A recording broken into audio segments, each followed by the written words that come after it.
We got a big show, yeah. We got a big show, so much to discuss. I got a lot of opinions about this weekend. I hope you guys are fucking ready. But before that, I'll be in New York City this weekend at Gotham Comedy Club doing stand-up. Friday, Saturday night doing stand-up. Friday, Saturday night, yeah. God, fucking, I'm a really good singer. You love dude. New York, man. I love New York. Born and raised. It's New York where- kid coming well, back. Born and raised overseas, but yes. New York, You're my from roots. New York, but man. my roots. Hey, look at me. Yeah. Cut the shit. You're from New York. My roots. Cut the shit. You're from New York. I'm from New York. Quit all this CIA You're shit. right. You're from New York. My roots. You're a New York kid. My roots in New York, and when I get to New York, my main root gets all Pipes up. Gets a little It piped goes. up. It's like E.T. Yeah. We home. We home. Your dick goes. We home. Yeah, and it looks just like his finger, only a lot thicker. And browner. Hey, you ever have a friend? Why is E.T. You ever- brown? You ever have a think friend about that? Kind of racist. You ever have a friend Think who's about green? it. He was actually green. You ever? Was He's he? brown, Was he brown? sir. He was turd brown. Green? He had the consistency. His skin was a little turdy. No, he's like the color of this coffee. He's like Yeah. a mocha. He's not like dark. He's not like Right, Flavor right. Flav. Well, do you ever have a friend who was white, but he had a very brown dick? My friend. Yeah, I mean, my friend. Mine looks like a lifesaver, like the butterscotch lifesavers. Yeah, some but, are dark. but some you're are light. darker skin. My buddy was my complexion, and then I saw his piece, and it was simply too brown. It was like he'd left it under a sun lamp for way too long. But there's not like the same pigments in the skin of your dick to tan, right? Apparently that pigment- This is a weird conversation. That pigment but we is can do that, it that if you pigment. want. That pigment is much. It just doesn't respond to light the same. Yeah. Can you heals can you get faster, a sunburn apparently. on your wee wee? I think so, but that skin heals faster. How about this? I never told you this story. So when I was in high school, maybe college, I remember I had read this thing about fungus. You can get a fungus on your dick. I swear Especially to God. if you have an anteater. Yep. But I had just read about skin. You know, you read something and you all of a sudden you go, maybe I have a fungus. And one day I had an itch on the side of my dick, just an itch. I was like, it itches. And then I was like, well, maybe Nothing that's worse. a fungus. Nothing worse. So I swear to you on my life, I started to, I would rub it. I would clean it in the shower. And I was like, that must be a fungus, without even checking or anything before Google. And I'm scraping it.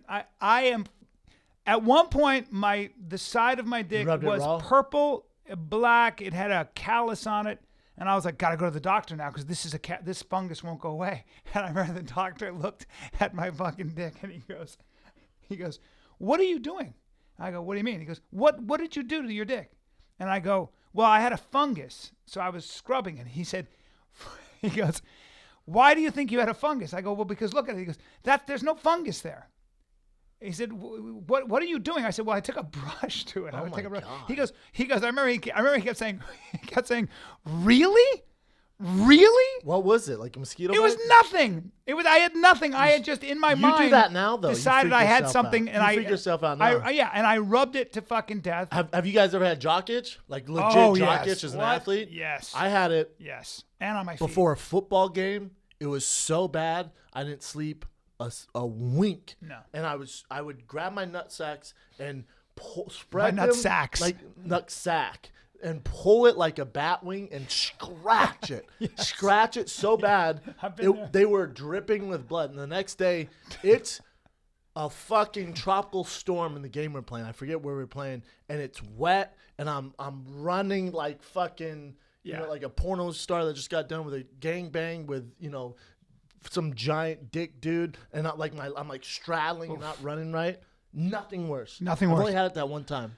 My buddy was a Green Beret. This and is weird, His man. training. This is what Callan takes us. No, well, my we had buddy. a lot to cover, and it wasn't our We're gonna dicks. get to it, but my buddy was training. He was a Green Beret, and he spent literally 6 months in the jungle. He lost all his weight, and his foot was wet for so long that his heel came off. When his heel came off, he just took you his see fucking. Forrest Gump say your Yeah. feet's the number one thing. Took his. It was so bad, but he said in those tropics, when you're in the same clothing, the kind of jock itch, the kind of fungus you get. Oh, I can't imagine. Woo-wee, it's a huge Different problem. level. Yeah. So the bottom line is, we're glad we're not in the Stay dry, tropics. my friends. I got a lot of Stay opinions. I want to get into it. dry. We'll get into it. How's your weekend, pal? We didn't see each other at all. I know. My weekend was good. What did I do? I spent a lot of time with the kids. I spent a lot of time with my family, with my fam. Watching the finale of Stranger Things, my son comes downstairs. Just now saw it. Yeah. Okay. My son comes downstairs, And I go, you got to get to bed. And I go, don't look. And I'm trying to cover his eyes. And he's going, I don't want. And he's looking. I go, you can't see it. Has he seen any of it? No, he's only 5. And the monster is there, you know. And I'm like, you know. And he goes, whoa. And I go, please, I don't want you to see this stuff. And he goes, I like it. So I'm letting him watch this monster. I watched Tales from the Crypt when I was a kid. And his mom comes downstairs and she was like, what are you doing? He's going to have nightmares. 100%. And I was like, well, he's so cute. He's all cuddled up on me. And, you know, and he wouldn't let me cover his eyes. Pretty scary. It is, but he wasn't afraid. I used to watch Tales from the Crypt, and then I'd talk my dad and let me watch it, and then I'd have terrible nightmares. Yeah. Terrible nightmares. That's what she said. You don't have to wake up with him. Yeah. I haven't had a nightmare in forever, and then I watched the John Bonet documentary on A&E. And remember, John Bonet happened in Boulder, Colorado, where I went to school. So it was a big deal. And my strength conditioning coach at University of Colorado lived in that house before they knocked it down. Wow. Doc Crease, who's a legend up there. If you don't know who he is, better fucking ask somebody. He lived in that house because it was like a deal. Obviously, it's a deal. Sure. No one wanted to live there. And because no one wanted to live there, they knocked it down. Now it's something else. God. But he lived there. But it was a big deal. So watching the documentary, it's nuts, man.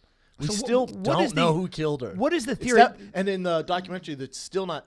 If you look at all the facts, like the legit facts that no one's really seen, this documentary shows it, like the police report. And after they hired like this badass investigator. The parents didn't do it.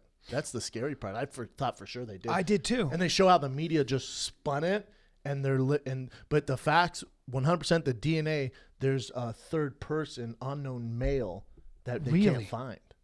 Because when I saw her, the way they would parade her around in makeup and lipstick, I thought right away I hated the parents. I think it's creepy. I know, it's all marketing. And when I saw that they have a lot of money and they're dolling their little girl up like that, and then I read in two things that made sense. Or one was the theory was that when she came down, she found the father molesting her. Yes. And she threw something at the father but hit the girl instead. That was one theory. Fake. The cop who came in, who was investigating, said that she was crying, but she was watching the cop the whole time. And that's what made him feel like her behavior. They still said, well, that one, they said she was crying, but she was watching the cop. And the other thing is the parents never they never consult each other. Like there's no hugging, there's no like apologizing. Right. That's weird. The brother stayed in the room like the entire time, which they also thought was weird.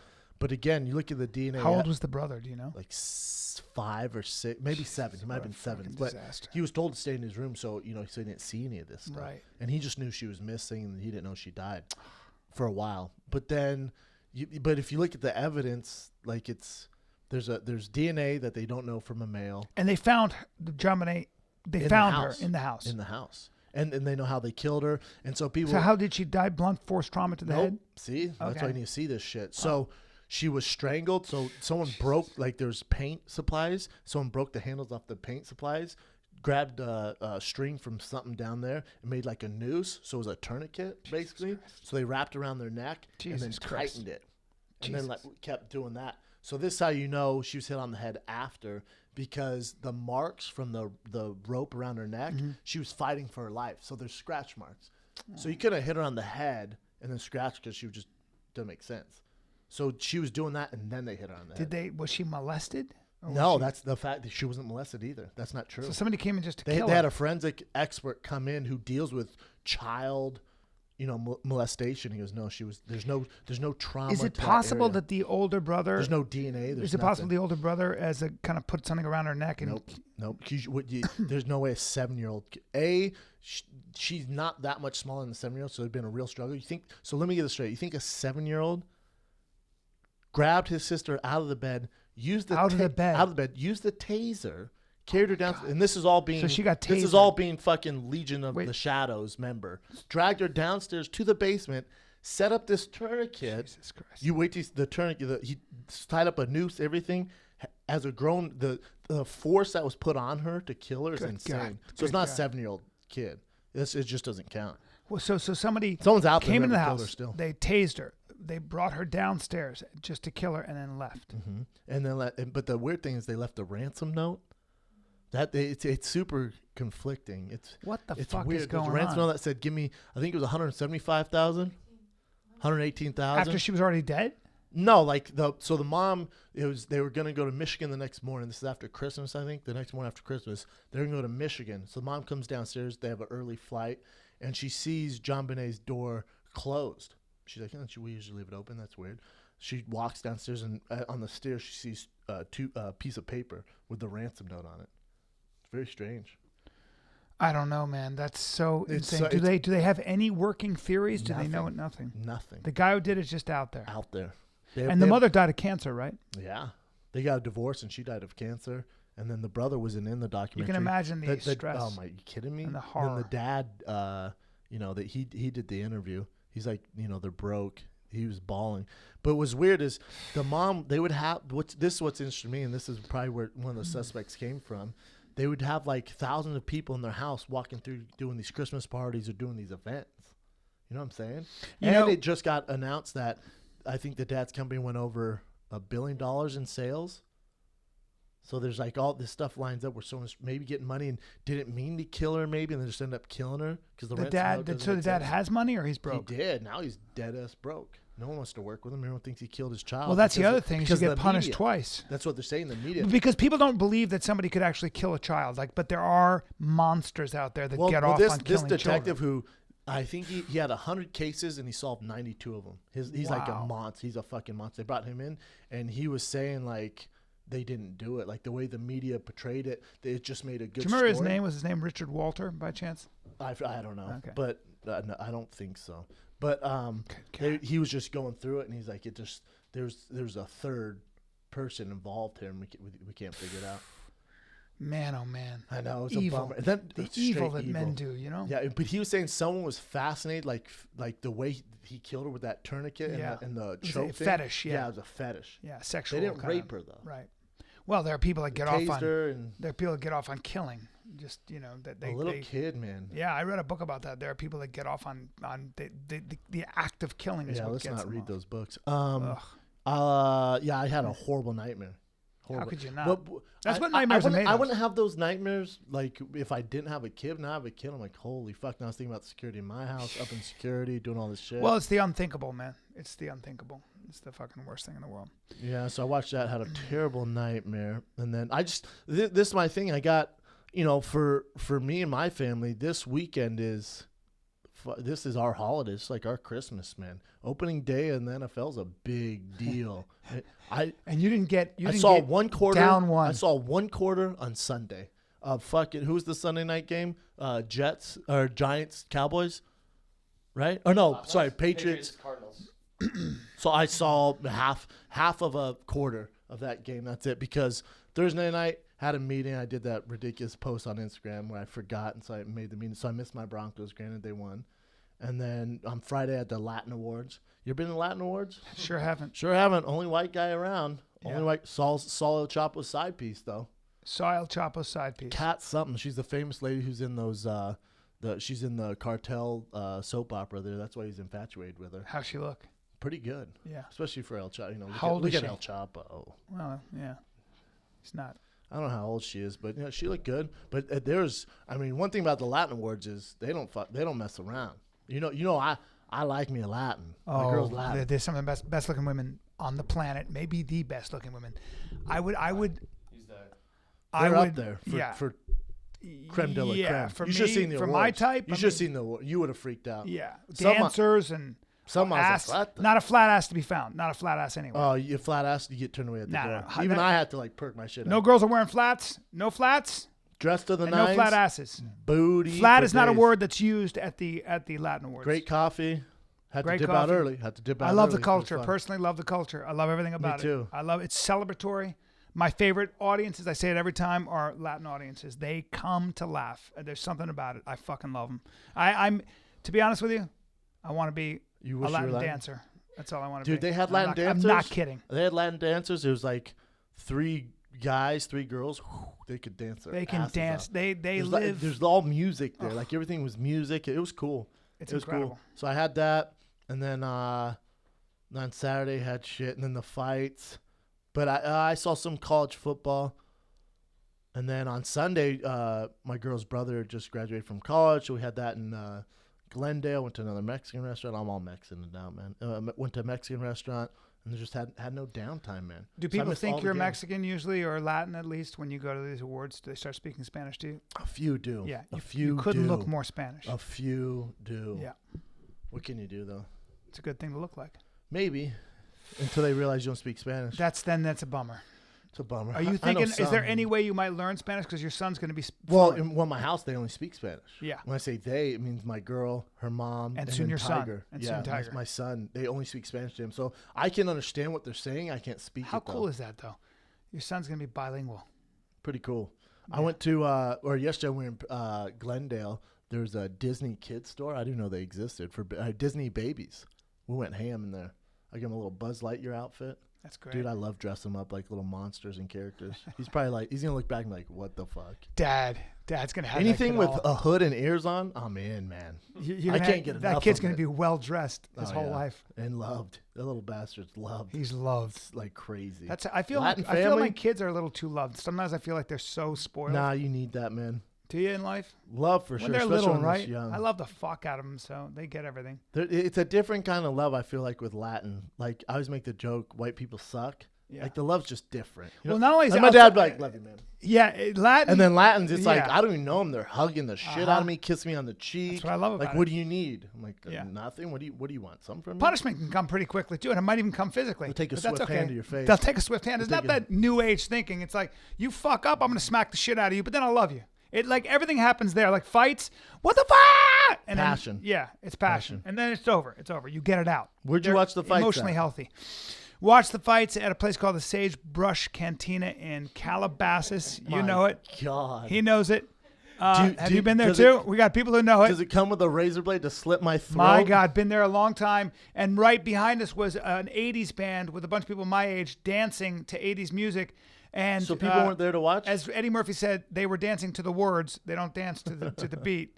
And that was depressing because I was like, those people are so old. And then I was like, whoa, they're my age. Now, Who'd a you guy who'd next you to go me, with? I went with my buddy Dan and Stevie Blue Eyes. Nice. So my awesome neighbor Dan. Wait, I love chiropractor, Dan. And, I love Stevie. Blue Eyes. Wait, didn't you go to Counting Crows too? I went to the Counting Crows before. That was the night before. Cam, you had a busy weekend. Had a busy you had a weekend. Counting Crows Had a Counting Crows. concert. Why before we get in the fights, and obviously this is what we're going to talk about is the fights, but Yeah. why did you go to the Counting Crows, sir? So I'm friends with the lead singer because I spent that. well, 10 take it days. easy. Your Well, rich friend well- flew him out there. You guys had a mutual friend. Spend 10 days. You met together. with- you met him. But spend 10 days with him. Friends pretty. But spend 10 days with him as in, had a lot of laughs. So I get a call from him. He says, He's come. acquaintance. He says, yeah. But he says, come to my show. You have to come. I said, because I've never seen him live. So 2 tickets will be waiting. And I go, Where's the show okay, at? It's at the Greek. Oh, Yeah. And now that's a great venue. And by the way, you forget that they are the Counting Crows regardless. You get they there. were big for And a while. yeah, and they filled the Greek. it was sold out. Sold out to the gills. And at $96 a ticket. Everyone your age. Everybody my age, Yeah. and I looked, 'Cause not if a he- white face, not a black face, not a black face to be found, and I looked hard. I mean, Low I turned energy. around. Low. You look like Seattle. It You look like Portland. it did, but it was L.A., so it was interesting because it was a lot of guys, gals and guys my age with cowboy hats, with too much jewelry. Cowboy hats? Yeah, dressing almost not like dressing the way they should have dressed in the 90s. No. Cowboy. You can't wear cowboy hats. You can't wear cowboy No one's hats. wearing cowboy hats. Unless you're Counting Cowboy Cerrone or you wrangle cattle. Correct me if I'm wrong. You're not allowed to wear a cowboy hat. Can't be a Even regular, that I have an issue with. Yeah, cowboy hats are Don't wear it in the city. What do you? right. You just got out of an Uber. Why are If you I wearing a show cowboy up, hat? if I show up in a cowboy hat, and we're going out. The first thing you do is you're gonna do that. You have a No, puzzled look. unless we're on a ranch. And- Even if and you are a even then- cowboy, Yeah, if we're on a ranch, give me a cowboy hat. There I'm you gonna go. I'm gonna do some cowboy shit. and you better know cowboy shit. If you're in the vicinity of Los Angeles, you can't wear a cowboy hat. Can't get out of my car. We just got out of a goddamn 2016 Porsche. Why are Yeah. you in a cowboy Can't hat? get out of my Tesla with a cowboy hat. We're going to eat vegan food. Why are you in a cowboy hat? Well, I'll tell you why. We're going to do hot yoga. Why do you have a So cowboy here's hat the on? question. You go like this. You go, sir, are you involved in a stampede or are you just a dick? Because that's a legit question. You're either involved in controlling a stampede or you're a dick, I mean, right? Unless you're I worried know about cowboys who don't wear cowboy hats Yeah. out in like they don't do that. Well, you go. I'm sorry. Are there pigeons flying in a circle around you and they're trying to shit on your shoulders? Is Even that then, why you're can't wearing wear that? a cowboy hat. Can't do it. Even then, then. take the pigeon shit on your shoulder. Wear a different hat. Yeah. So you see a lot of that. You saw a lot of that. So Cowboys came to Counting Crows. They weren't even cowboys. They were just That's hip. not a fashion. That's not They fashion. were hip, sexy 48-year-olds with, and you saw, and by the way, I'll go a step Rhinestones? further. You saw Necklaces. some puka shells. You saw some puka shells. Yeah, I Hold said it. on. On some guys. There were cowboy hats and puka shells. Look, dude, there are Fuck a man. lot of guys that haven't let go of the 80s, and they haven't let go of the time when the best times of their lives when they were 24, and they dress that way still. You see it all the time. That's never been cool. When you go to Gold's Gym in Venice, sometimes you'll see a woman who's in her 50s and she's dressed like the aerobics, the Olivia Newton-John. I can appreciate that. Jane Fonda stuff. Cowboy and she's hat still and puka doing it. shells, I can't. Yeah, I know. I'm aware. So how's see that. the concert? Now the concert's great. You that got guy good can, tickets? That guy can sing. I forgot how well he can sing, and I actually love the songs. He had some hits. He had some hits, and he can write. He's a great lyricist. So are they I doing enjoyed new? it. Are they? But did they do new songs? Or just the Well, classics? that's the other thing. Because nothing's worse than when you go. Let's say you go to Hall & Oates. I need fucking Sarah Smile. I need the jams. Right. Man Eater. Yeah. If you drop some 2016 new shit that Hall & Oates wrote, Yeah. fuck you. Well, give me my money. Well, back, that's the man. thing. I Everybody- did not come here to listen to your new bullshit. I talked to him about that. Everybody wants the old stuff, and they'll play the old stuff. But he said to me, he said he's written 193 songs. Yeah, I know 3. I need you to right. sing them. But he keeps writing. But an audience, you're right. They want to go round here, Mr. Jones, give us those. And by the way, That's when the they sing, only reason they're. but it's so interesting because when they would go into Mr. Jones and me, everyone's like, woo! And girls are like, woo! And they're doing their hands up like that, like they're Yeah. celebrating something. It's like, you've heard that song 1,000 times. It's a great song, but let's not celebrate like you had something to do with it. Yeah. I guess it reminds you of a time. Yeah. Well, that's kind of mean. Because there's certain songs where I would celebrate for sure. Yeah, if I mean, heard 'em. because it marks like Yeah. a part of your history. Yeah. And, That's kind and of- they're yeah, a great you can band. celebrate those songs. They're even better. You can tell a great band because when you hear them play live, they're improvising. The songs sound different. There's always a twist on it. Yeah. It's not like, It probably sounded like Mr. Jones that I heard, though. No, it's different. It was a remix. Yes. So he plays completely different remixes. Yes, he does. They do a lot of different remixes of their songs. Yes. So you don't get the original. No. So how pissed would everyone be? How do you know what song he's singing? They're still good, man. I got to say that they're known as a live band. And they never stop touring, and they haven't in 20 years. And they're having a resurgence now. 'Cause for a while, he told me that it was fun to make fun of them. And now people are starting to love them again. That's what he told But this you. dude sticks to it. This band's been together forever. And They've been together forever. And they're workhorses. Look at They're Blink. fucking- Look at Blink 182. Have you Travis Barker's my boy? He's been doing his own thing. Those other 2 guys, they did like Angels and Airways, but that really didn't take. Yeah. Now they're touring. They're selling out stadiums. Oh, dude, it's they sell fucking out. nuts. Yeah. Nuts, man. Yeah. We should go to the one in San Diego, Ev. He invited us to. I'm going to the one at the Forum. What? That's in October. That's on the 30th of this month. But Who are you going with? Girl. If you want to go backstage with the boy, let me know. All right. Ooh. Make it happen. By the way, what's interesting about those musicians is that you see those guys have been playing for 30 years. They're so fluent in those instruments. They're such beasts on their guitar. So their guitarist Emmy, who can do everything on a guitar and every other instrument. I went backstage to say hi to him because he was in Europe as well. And no, he wasn't there. Oh no, he went to another bar to go play in a band there. Like those He guys just can't loves get it. enough. Yeah. That's their cool, life. man. That's pretty cool. That's where anyway, money's at in music, is touring. You and I should start a band, bro. What would we call our band? 2 guys. 2 guys who don't play. 2 guys just like the Counting Crows without the talent. The guys. The guys. Just the guys. There you go. The Counting Crows. Can we talk about the UFC? Can I get honest? I watched it solo. I watched it at my house like a gentleman because I hate to watch it around people. Wait, can we talk about the Triple G fight for a sec? The Cal Brooks? Did you see it? I did. You saw all of it? Saw all of it. Then we can talk about it. Because I have one question. We need to get to the UFC, but was that fight? I know I thought that fight was stopped early, but I guess he had a crushed orbital bone. Okay. Is that correct? Correct. All right. What was the question? Then it wasn't stopped early, was it? No, hell Okay. no. So Kell Brooks went up 2 weight classes. He looked good. He looked great. It was the first time Triple G looked human. Yep. And Kell Brooks when he moved and let him get him to the ropes, he was in trouble. But when he stood in front of him in exchange, he was quicker, landed shots. Granted, Triple G, they said, was sick all week, came into the fight sick. And, he broke his eye orbital. His team knew it. He told his team he can't see when he went back to the corner. He's like, I can't see. Oh, so and then Kell Brooks said that? Yes. And then post-fight, he goes, I basically saw 4 Triple Gs, which is going to be tough to fight. Jesus So his team was literally like, they basically saved, fuck, man, how many shots before him getting knocked out to be a highlight? He's throwing the towel. And I know, even I was like, oh, come on, man. But when you think about it, broken eye orbital, Triple G, you're already going up 2 weight classes. Let's live to fight another day and make more money. So it makes sense. And made a name for himself. Looks good.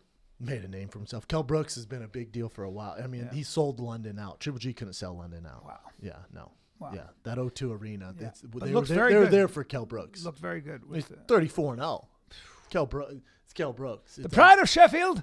It was amazing, man. His walkout was dope. And then the Chocolatito fight was even better, if you saw that later that night. But great nights of fighting. Boxing-wise, let's go to the UFC. Not great. Let me just say this, and I'm going to have some opinions. So you watched it at a bar with dudes. Yeah. For me, I'd rather shovel elephant shit. First of all, I owe you $12,000. You owe me $12,000. And I'm going to get that. People think it's a bit. No, I owe you $12,000. You literally owe me $12,000. It's a problem. Rogan texts me, goes, Brian's never going to pay you, right? That's bullshit. I might have to double down on the next bet. But I'm not betting anymore. That's cool. That's $24,000 ain't happening. No, if you're, I definitely won't see 24. I don't blame you for being afraid of that. That's getting your back against the wall. Yeah. I wanted Stipe, but you fucking chose Stipe before I chose him. Yeah, I know. Well, that's you did that to me, right? Yeah, I picked Stipe. Well, but I was going to pick Stipe. I don't give a fuck. And then you forced my hand on Overeem. No, you wanted to bet, and I said I get a pick because you lost the bet. So I got Stipe. With the exception maybe of Stipe, that fight, I think it's the most boring UFC fight, most boring UFC I've ever seen in my life. And I just want to get into. We have a lot to talk about. Let's not. So should we leave CM Punk for last? No, not last, but let's go in order. Okay. Before we just dive into this circus, but this is the issue I have with it. By far the weirdest UFC that I've ever seen. Weird.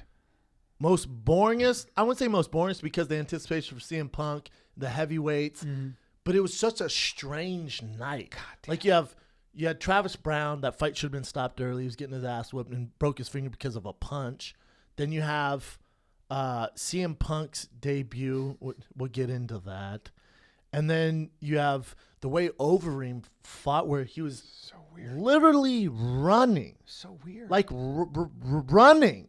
Like we make like people go, oh, Conor ran, but not like to that extent. It was the opening round. He's literally on his bike fucking running. It was so weird. You're K1 champ. What are you running from? What are you doing? So the whole night had this weird WWE feel, these antics. And then you have Verdum Spartan kicking Edmund. Jumping sidekick. Oh, no. He at the end of the fight, Edmund, who's Travis Brown's coach, Ronda's coach, comes and gets in Verdum's face, and he front kicks him in the chest.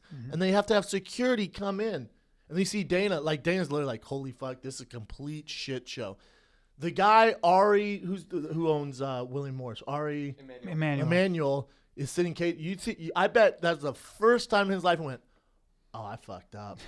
I fucked up. Yeah. Yeah, sir. Welcome to the game. Yeah. Welcome to the game. Here's the game. You want to play with the Sharks? Things you can't control. You want to play with the Sharks? Yep. Things you can't control. Welcome. We can start. So let's just start with the girls' fight. What's her name? Homegirl who? Andrade. She looked great. Jessica Andrade, Joanne Calderwood. She looked great. She looked amazing. Ridiculously muscled. Yes. Moving on. She looked great. Yeah. Good for her. Moving on. Yeah. And then, so then you got Uriah.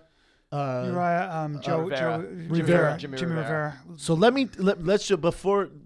Jimmy Rivera hasn't lost since 2012, and the one fight was his second fight ever, and it was a split decision. This guy is a fucking monster. So when people go, oh, it's time Uriah retires. It's the first fight Uriah's ever lost that wasn't a title fight. Yeah, he's lost 2 in a row, but his last fight was for a title. Yeah. So it wasn't like you got smoked. Nope. It wasn't like you got completely destroyed. So people are so quick to go, oh, Uriah's done. Even the media, I saw that. This is the decline of Uriah. Why? Because he lost to that Jimmy fucking Rivera. monster who Monster. hasn't lost since 2012. That's a really good and point. stylistically, it's a bad matchup for Uriah. Yeah. Oh, should he retire, you idiots? Yeah. What the fuck? We're too quick to throw that out. Oh, Uriah's done. Because he lost a decision to a guy who hasn't lost since To a 2012. beast, to an absolute nuts, beast. man. Yeah, It's that's nuts. totally legit. It's nuts. Totally legit. Now, does Uriah beat Dominic Cruz? No.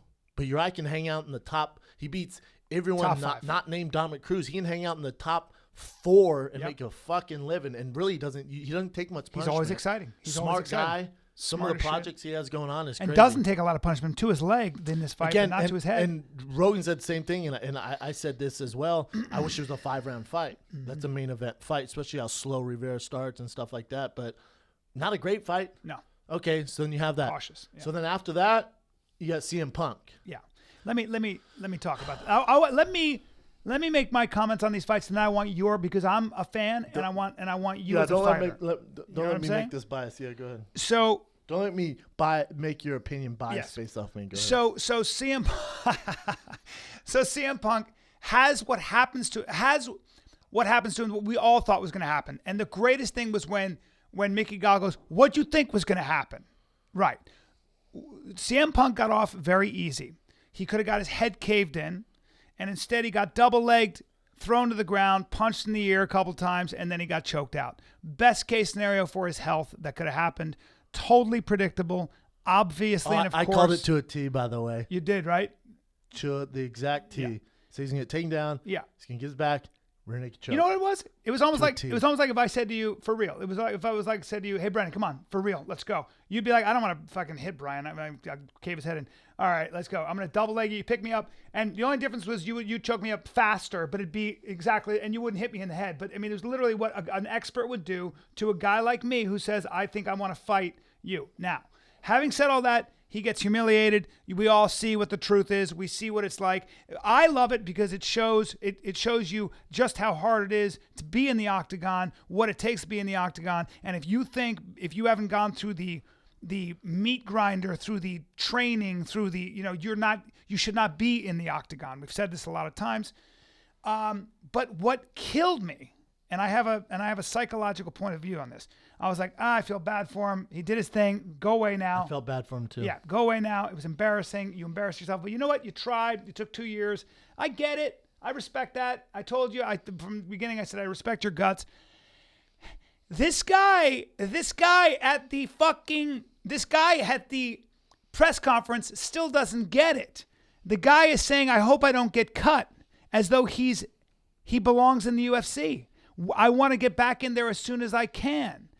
This is a guy who actually took movies too seriously. You know, in the movie where the guy Rocky is a total underdog, there's no way he can beat, but he trains and trains and trains. You can't do it. You can't do it. And then he gets up there and he ends up winning by crook. Like, he did it, and his arms are raised. CM Punk has that movie playing, and he's the star of that movie in his brain. Somebody's got to tell him that's a movie, and MMA and actually life doesn't work that way. But especially athletics, especially fighting, it doesn't work that way. You have zero experience. You didn't go through any kind of athletic training, even as a young man, even in high school probably, and now you want to step into the biggest, one of the most difficult sports at the pinnacle. You want to step into the UFC and act as though you belong there by saying, I hope I don't get cut. He fought you were after never Uriah in it. Faber. You were never in it. And so this is a guy who's clearly, I'm sorry. When I saw that, I went, well, this is a delusional guy. He's actually delusional. Let me ask you this, B. Let's say worst case scenario, CM Punk went in there, got head kicked, and he suffers major brain trauma, and let's say he's on life support. He gets completely annihilated, which is a complete possibility. He has no idea. Of course it is. What he's doing. Of course it is. Who is to blame? Let's just go through this. Who should have told him from commission. Hold on. Who should have told him from the get-go? Is it Dana White who gave him this opportunity and granted him access to place third before a heavyweight title fight on a pay-per-view? Mm-hmm. Is it Dana White? Probably. There's a number of culprits here. So Dana White, number one, probably should take responsibility for this shit show. Number two, and I love him, and he knows this, and I'm sure he'll hear this, Duke Rufus, his coach. Mm-hmm. You're talking about a high-level world champion kickboxing fighter. He's been around the game. He coaches Anthony Pettis, Woodley. He has all these monsters. Sergio Pettis. He has all these monsters. Ben Askren, who's probably the best fighter not in the UFC on the planet. I hope he gets to the UFC. He has a stable of complete badasses. He sees and knows what it takes to compete in the UFC. And because CM Punk dedicated 2 years of his life to training there, so I have Dana White, Duke Rufus, and then third would be the commission. Yeah. The commission for me comes third because the commission goes, well, we're going based off Joe Silva's past experience. He knows matchups, blah, blah, blah. And Brock Lesnar did this. Yeah. Okay, well, you guys are idiots. That's very clear. But so all three I give a pass, and here's why. You give them a pass. Let me tell you why. The first time, I give him a pass for the first attempt. Here's why. Dana White looks at it and says, boy, this guy really wants to do this. You want to take 2 years to train? I don't know. Let's see. Hold on. 2 years to train. I know I can make $50 million on this. That's why Dana gets a pass. As a business guy, he gets a pass. Dana gets a pass. Now, Duke Rufus, as a coach, a high-level coach, has a lot of pride in probably the secrets, and it was probably a challenge where he said, he's a top this 3 is coach exciting, in the world. This is exciting challenge. Let me see if this guy's really dedicated. Let me see what I can do with somebody for 2 years. Let me see what I can do. So even I give a pass because it's a big opportunity. It probably was a piece of clay. He doesn't need any more said, fame. Sure, but he said, this is a piece of clay. Let me see if I can do it. It's a 38-year-old piece of clay. Right. It might have been a challenge. He wanted to see if he could do it. Again, I'll give him a pass. And then the commission, the commission was listening to these other guys. So this is the first time I give a pass. If he's allowed to fight again, and by the way, and I'll tell you something, this guy CM Punk needs to be protected from himself. I don't think he's dealing in That's reality. why I'm saying so Dana, Duke, the commission's fuck them. Yeah. I don't know what you're dealing with a delusional but Dana man. And Duke, and Dana said this at the press conference, goes, CM Punk won't fight again. If he does fight again, it's gonna be outside the UFC. Yes, good. So where do we even start? So with CM Punk, let's say, and he wants to be a fighter, he wants to do this. So do I. If you want to be a fighter, you want to do this.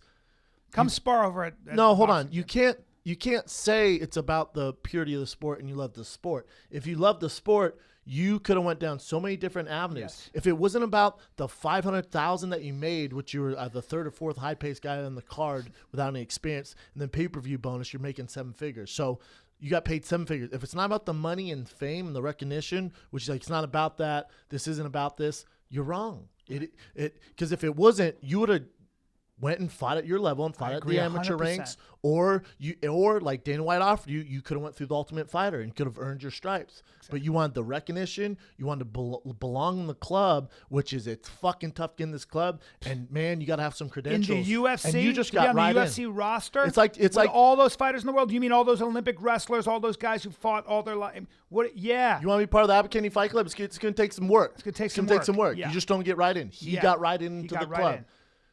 And he also got paid more. That's what I love about comedy. What I love about fighting. You want to be a comic? Get up. You want to be a fighter? Well, get I was in the just ring. going to say, one of the smartest people I know said, there's 2 things you can't fake: fighting and comedy. And in fighting, it's never been more clear that it was a complete shit show. And how many guys, and I see the outlash, and people get mad at me on Twitter and Instagram, say, oh, you're just salty at UC. I'm not salty. People go, how's it any different than Tim Tebow or you, Tim Tebow going to baseball or you going from the NFL to fighting? Let me tell you something. So vastly different. Let me tell you something. The reason why it's different is I have a background in professional, collegiate, high school, grappling, fighting, sports, competing at the highest level in the world, world-class level in other sports. Correct. So that would be considered an athlete. Yeah. Tim, one of the greatest college football players of all time, Heisman winner, won the AFC West with the Denver Broncos, National Football League, won a playoff game in the National Football League, played for the New York Jets, starting quarterback for the National Football League. Then he goes to baseball. Harder worker. Then he goes to baseball, in which 22 out of the however many teams want to sign the guy. So he did something right. But he also played baseball in high school and was recruited and drafted out of high school, Major League Baseball. Again, that would be an athletic background. CM Punk. It's a stupid to even have to answer that question. It makes me angry. Dude, trust me, my Twitter and Instagram feed makes me. CM Punk now listen to me very clear. Put down the Cheetos. All the wrestlers who are like, I thought he had this. Put down the fucking Cheetos. Trained with him. Put down the nachos. Let me tell you with him. something. Again, tell your mom to stop yelling at you from the basement. Now listen. He has no athletic background. There's no athletic background. The equivalent to him fighting the UFC is the same, and this is the only comparison, it's the same as if fucking Bradley Cooper wanted to fight in the UFC. That has more similarity, CM Punk fighting the UFC, than Tim playing baseball. Correct. If Bradley Cooper, who's an entertainer, who has no athletic background, wanted to fight in the UFC, and they signed him to a contract because he's going to sell fights, that's the exact same thing as letting CM Punk fight in the UFC. Correct. Now, this is my thing. I said, when he walked down, I saw how his WWE antics, like going, fuck yeah, and like, yeah, come on, yeah. Okay. Well, there's going to be no rehearsal. The Undertaker's not on the other side. There's no Boston Crab. There's not going to be a tap in. The crowd doesn't give a fuck what antics you're going to do. They really don't. And so you're going to, in this, I've been there, man. I've had experience. You're going to feel the hotness of the lights. You're going to feel the rawness of that crowd. And it is for reals, my man. And you have no experience. I know you've jumped off the ropes and you've broken tables and you've had steel chairs crash on your head in front of hundreds of thousands of people. When you're in an actual professional fight and you have no experience, what do? And I call it the T. You're going to shit your pants. Even with experienced guys who come from other leagues into the big show. Get tight. I've been there. I've had game plans, and you're there, and you, for whatever reason, you just freak out. Going and do 100 your thing. miles an hour. Now take CM Punk, who has never performed at a high level in sports in his life. Wrestling does not count. It's scripted, does not count. He felt that pressure, went, holy fuck. Beeline for Mickey Gall. Beeline like a fucking... like you and Rogan hunting turkeys. Fucking ran at him, and Mickey Gall's like, what the fuck is he doing? Took him down, took his back. No time to his sprawl. defense was just terrible. Oh, Jesus. But and here's He did what anybody would do. Here's the other thing that is gonna drive people nuts. Mickey Gall isn't a UFC caliber fighter, and look what he did to him. Mickey Gall is 2-0. Right. He made the show from making a fighter. The reason Mickey Gall got brought into the UFC is so CM Punk had an opponent. If there's no CM Punk, there's no fucking Mickey Gall. Right. So Mickey Gall, let's say, so CM Punk's out. I highly doubt he fights again. Yeah. The new CM Punk is Mickey Gall. He just has more skills. But he's a brown belt in jiu-jitsu. That's fine. Yeah. That's fine. You're 2-0. Yeah. You're in the 170-pound weight class. Yeah.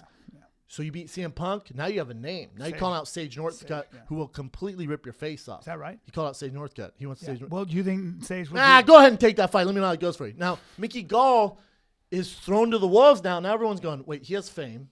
He fought a main card. He got paid $16. 170ers are chomping at the bit to fuck this kid up. Legit 170ers who have 15, 16, 17, 20, 22 fights. Right. So Mickey Gall, it's like, fuck, man. So CM Punk got destroyed. Exactly what we thought was going to happen. Yeah. By a guy who has 2 fights and realistically shouldn't be in the UFC either. Mm-hmm. So what are you guys mad about? And that was my tweet. Are you happy? There. Can we move the fuck on? Can we get over this? We have to move on. It's over. But he's clearly... None of this. And I guarantee you, every WWE wrestler, if your name's not Brock Lesnar or fucking, who's the other boy? The Olympian. Lashley can do it. Oh, Kyle Snyder? Not a WWE guy. We'll get to him. Please tell me that's current event. Definitely. Kurt Angle. Kurt Angle. If you're Kurt Angle, Bobby Lashley, or Brock Lesnar, yeah, man, go ahead and try your hand at MMA. It's probably going to work out because you guys are great athletes. You're phenomenal at wrestling. Those other guys who don't have that background, holy fuck, yeah, that's what happens. Of course. But of course that happens. Every wrestler went, I bet MMA? most wrestlers went, fuck, man. Because for a while it was like, man, I feel like John Cena might do pretty well. That's all out the window, CM Punk. You ruined that for all of them. Yeah. We know how this story ends. No. It's a complete... We know how this story ends. Different game. It was fun to talk about. It was fun to talk about. Of course it was. Not anymore. No. We know how this ends. No. And that was with a guy with 2 fights. The movie ends with great embarrassment. You got destroyed. This is not the movies. You The got MMA guys went, double-legged. huh? It doesn't work like this. No. I want to be an astronaut. There's no way I can jump straight to the fucking shoulder and just fly to the moon. Yeah. You got to take the necessary steps. Yeah. Hate to tell you, can't become an astronaut. My vision's not good enough. Probably not smart enough. No. I don't do well in those caged areas. Right. Claustrophobic. It ain't for me. It's the way I was born. And I'm hoping for. I like that guy. I like that kid, Mickey Gall. I'm hoping. I like want Mickey good Gall. things I for know him. he listens. I like Mickey Gall. He has a ton of potential. Yep, a lot of potential. He has a lot of work to do. Sure, and he knows that. I'm sure He knows that. Sage Northcutt isn't the fight for you, brother. Let them build you up. Sage is just too much. Too much. Way too much. Sage has been training since he was fucking 14. His dad had, creatine and buffalo meat and He's just a acai in his crazy ass. athlete, yeah, but he was like flipping tires when he's 3. No, that's not the fight for you. And he has wins in the UFC. Fight another guy. Let him do that fucking Finding a Fighter YouTube show. Bring him up to the slower. blue- Bring it up a little 100%. slower. Yeah. You have a Give him name. 2 years. But I'm telling you, man, you're gonna be that guy who beat CM Punk if they throw you to the veterans. Right. Don't be that guy. Don't And be UFC, do him a fucking favor. He's Yeah. young. He's obviously gets it because he's calling guys out. He beat CM Punk, so people know who he is. Don't throw him to the wolves. Let him build. Because Build the kid up. Because if they throw him to the 170 fucking wolves just that's sitting there murder's row. salivating, Yeah. it's murder's row. Yeah. And his career, he's gonna be 3 and done. Okay, you beat CM Punk. You made $32,000. Right. Go around and try doing fucking book signings because you beat CM Punk. Ain't happening. That's Right. Pete Rose how that turned out. Right. It ain't happening. Now he's Those got book tours are shit. You're right. He's 24 years old. He's got a whole career. He has ahead a lot him. of fight So in let him. start He beat a slowly. huge name. Let's not jump right at Sage Northcutt. Yeah. Granted, I'd love to see the fight. Not a good fight for you. Build him up, but you're in the UFC. Oh, well, that's the thing. And Ed Soares always told me and Ed Soares, who's a phenomenal manager, probably the best in the world. Everyone, Anderson Silva, Nogueras, Glover, everyone. He goes, well, I was talking about Glover versus, I forget someone. I went, God, it's a bad fight for him. And he goes, Brendan, it's the UFC. If you can't beat everyone, you shouldn't be there. If you don't have some advantage over whoever they throw our way, you shouldn't be there. It's amazing. Well, that's good. Good point. Yeah. It's like you're right. You're not being brought. So that's like slowly. the NFL going, fuck, Tom Brady. That's a bad matchup. The defense going, we can do some things. Do you to think stop that this they guy. will give him to Sage Northcutt? No. No, they won't. You know what? I don't know. Right. Joe Silva might throw fucking caution in the wind and say, "Fuck it, I'm gone in December." Let's hope not. you know what? Let's make Sage Northcutt. Let's put Paige Van Zant against Joanna. Let's do Cyborg versus Misha. What else we got? Let's do who else we got on here? You want to keep your golden boys and girls. Yeah. You know, Dan just let Henderson, him- I know let you him got go. Michael Bisping, but after that, is there any way you can fight Rockhold again? I think he just goes, I think he fucks the whole thing up. Fuck you, you're cool, fuck you, I'm out. How cool would that be? Wait, let's move on to. With on this CM Punk. The thing you hear, and we'll move on after this, but the thing you hear, and I respect this, to make that walk that CM Punk did, very, very few people know what that feeling is like. Mm-hmm. There's nothing like it in the world. It's fucking terrifying. It takes huge balls to make that walk. or delusion, or being a delusionist. I was going to get to it. Thank you. It takes huge balls to make that walk. It takes a lot of courage. He's a huge name in WWE. To make that walk is very, very brave of him. But to our listeners, and I see those arguments online, let me ask you something. If someone offered you $2 million to walk from that locker room to the octagon, to not get punched in the face, not get knocked out in your underwear, but to get taken down and choked out in 2 minutes, how many of you would do that? Everybody's hands how up. brave Everybody's would you hands up. have to be Everybody's hands up. and go? And by the way, my wife's doing it too, making her do it. Because hey, listen, we've got a house we got to pay for. Yeah, Cyborg's looking for opponent. Get the fuck out there. Get in a ball. Let her choke you out. Tap out. Hey, UFC, I heard Sandra Bullock's looking for a fight. Her Cyborg. Is that what's next? Yeah. What the fuck is next? And I say to Cyborg. Hey, I heard Beyonce loves to scrap. Don't hit her in the face. Cyborg, don't hit her in the face. I got to keep her pretty, but I'll give you some of the purse. Just choke her out. Hey, Joe Silva, I know you're looking for a matchup. Listen, I saw Beyonce Knowles, man. I saw Beyonce's sister go ham on Jay-Z in that elevator. She has a mean left. I know if you're looking for someone, she's down to fight Misha Tate.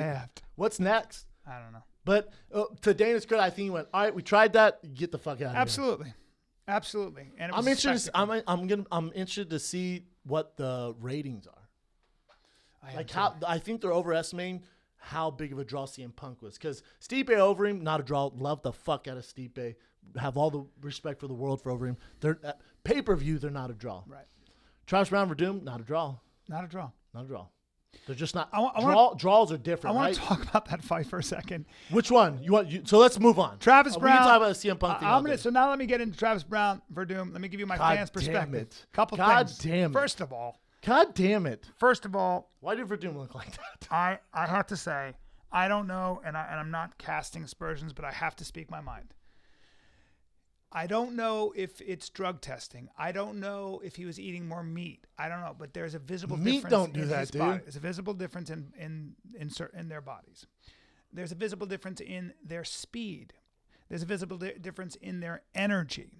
Fighting style. There's a visible difference in their fighting style. Now, I guess Fabricio Verdum it was the most puzzling, strange fight I've ever seen in my fucking life. He still beat the shit out of him. Fabricio First Verdum, round. the disdain he seems to have, and I want to get your take on this. The disdain he has for Travis Brown, which was so puzzling to me. He runs at him and does a flying sidekick, which worked. Landed wobbled Travis Brown. Which worked. And then these strange capoeira, which you actually can YouTube. There are guys who get knocked out by this. This strange Muay look Thai up slash. Rodriguez. There's guys who are very, very good at it. Yeah, who doing somersaults and trying to hit you. I guess if it hits and it's worked, It almost it's landed. knocked people out. Yeah. Oh yeah. No, I've seen him land. So I guess that was a serious move, but it almost was like there was a respect. form of lack of respect. No respect. And then you don't throw that shit unless you're like, fuck. What are you gonna do? Right. Oh, come to the ground. Let me know how it works out for you. I'm Right. gonna do a flip and try and kick you in the face if I land on the ground. Come down and let me know how it works. Right. So there was that. And then on top of that, when he broke Travis's finger, you could see Travis, and I want to get your take on this too. You could see Travis turning away. As a sportsman, are you not supposed to take a step back and let him do that? I punch him directly in the face, if not followed up by See, I a wanna kick get to this the why I back wanna of the get head. Do you realize the repercussions of what goes on in that octagon? No, explain to me. Explain. Verdum's ranked number 1. Travis Brown's ranked number 5. Yeah. That the reason his finger broke is from a punch. Okay. That's the act of fighting. Shit happens. Okay. That's like getting punched and getting cut and going, whoa, stop. What the fuck was that, man? Whoa, Okay. whoa. We're in a fight, sir. I don't give a fuck if your finger's broke. It wasn't broke because I manipulated a joint or because It's from you a got punch. caught. It's from me punching and your finger. You can't stop. Verdum has every right to punch him directly in the face, Really? get his paycheck, get the fuck But out he of can there. see him like, he's going my finger. I guess it's kind of like getting Your livelihood It's is like on getting kicked in the liver, Yes. and the guy goes down, and you be like, finish the you fight. all right, man? Okay. No, don't get twisted. It's a fight. Also, your livelihood is on the line. The magnitude of that fight for Verdum and Travis. So Travis Brown, besides the time he beat me, he's basically 0-6 his last 6 fights. 0-6. Yeah. You think you have a problem? You're 0-6. The one win against Matt Mitrione, which was super suspect. Matt was winning that first fight. Then he said enjoy your victory with one eye. The commission didn't twist it over. So all right, so you're one out of your last. You're one out of the last 6. You know. Yeah. You've won one fight. So Travis and his coach is under a lot of pressure. Edmonds, they're like, what the fuck's Travis doing? Edmund doesn't have a lot of winning. We'll get into that. So his entire camp and the legacy of his coaches are riding on this fight. Yeah. And you go in there, fuck the finger. You're getting destroyed before then. It looked just like the fight before. So he's getting destroyed, gets dropped, gets his back taken. Remember when Travis Brown, before he went to Glendale, this was a guy, we didn't know what the fuck. He was explosive. He threw Superman. He knocked Stefan Struve out with a Superman punch. Dude, he knocked Al Sobering out with a front kick. and he was looking When's amazing. when's the last time you saw him kick? Besides him hurting his hand, he threw kicks. He got away from kicking. And why? Because Glendale doesn't believe in kicking. Ronda doesn't kick. Travis doesn't kick. His coach only knows boxing. Even that's suspect if he knows boxing. So even Travis's boxing's not looking good. But how easy is it for a guy ranked number 1 in the world, Fabricio Verdum, to game plan against a guy like Travis now? We know he's going to take a wide stance so that open leg, that lead leg's open for kicking, which he used. Fucked his leg up kicking, which he could have done more. I wish he would have done more, but I guess he broke his foot, correct? Yeah, I think from what I hear, he had his foot. He went into the fight with a broken. Okay, so that's why we don't see enough kicks, but he still landed kicks. Okay. So So you can say, Travis broke his finger. Verdum had a broken foot, still took the fight. Jesus. So Verdum goes in, the kicks are landing. So Travis Brown has a wide stance, that open leg, and all you have to worry about is his boxing. He's not going to grapple you anymore, although he has some of the best grappling coaches in the world. Travis does. In the world, if not the best. Where are they? Ricky Lundell, right? Ricky Lundell. Are they all? Yeah. Are they in Glendale or are they in another gym? They'll come to Glendale, Okay. but he's based out of Vegas, and they have Neil Melanson, who Okay. I've worked with, who's he's a special coach. So you have those two. Well, Travis doesn't go for takedowns. All he does is counter wrestle and boxes now. In this day and age, you can't do that. Why man. do you think he's doing that? I felt bad for Travis. I did too. Yeah. I It made me feel bad. Me too. I feel bad, and I have no animosity towards Travis. No. I actually want him to do well, man. You're Yeah, talking about so do a I. great athlete, and he doesn't look like himself. It's just such a bummer. He's 1 out of the last 6. I think there's a number of things. Maybe it's his personal life, his coaching. He's not around the right people. He's around this negativity, brother. I don't know. We don't talk at all.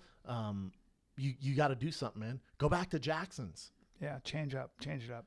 I don't know how. I mean, you're lucky the UFC. They need heavyweights. Otherwise, I mean, you're cut, brother. You're cut. I mean, maybe since you're dating Ronda, they keep giving you chances, but that they can only do that for so long. I don't give a fuck if CM Punk's dating Ronda. Dana's not giving CM Punk another chance. You can only take that relationship for so long. Yeah. For Travis, he has to look at his life right now and go, all right, what am I going to do? What do you need to do to what do you need to change? He'd have to change camps. He'd have to completely leave Glendale, which obviously isn't working. Yeah. You know what hurts him? What hurts this thing for him is you can his coach can go, your finger, man. We probably would have won that if it wasn't for your finger. No, man, it doesn't matter. I could have gave you could have been fucking Guru from Well, Fabrizio had a broken foot. Well, you could have been Goro from Mortal Kombat with 3 arms this side, 3 arms that side. You wouldn't have won that fight, brother. It ain't happening. You don't have the skills anymore. Right. The skill, the athleticism, the fire, the meanness isn't. That's not the Travis that we know. Yeah. Travis Brown should be a heavyweight champion.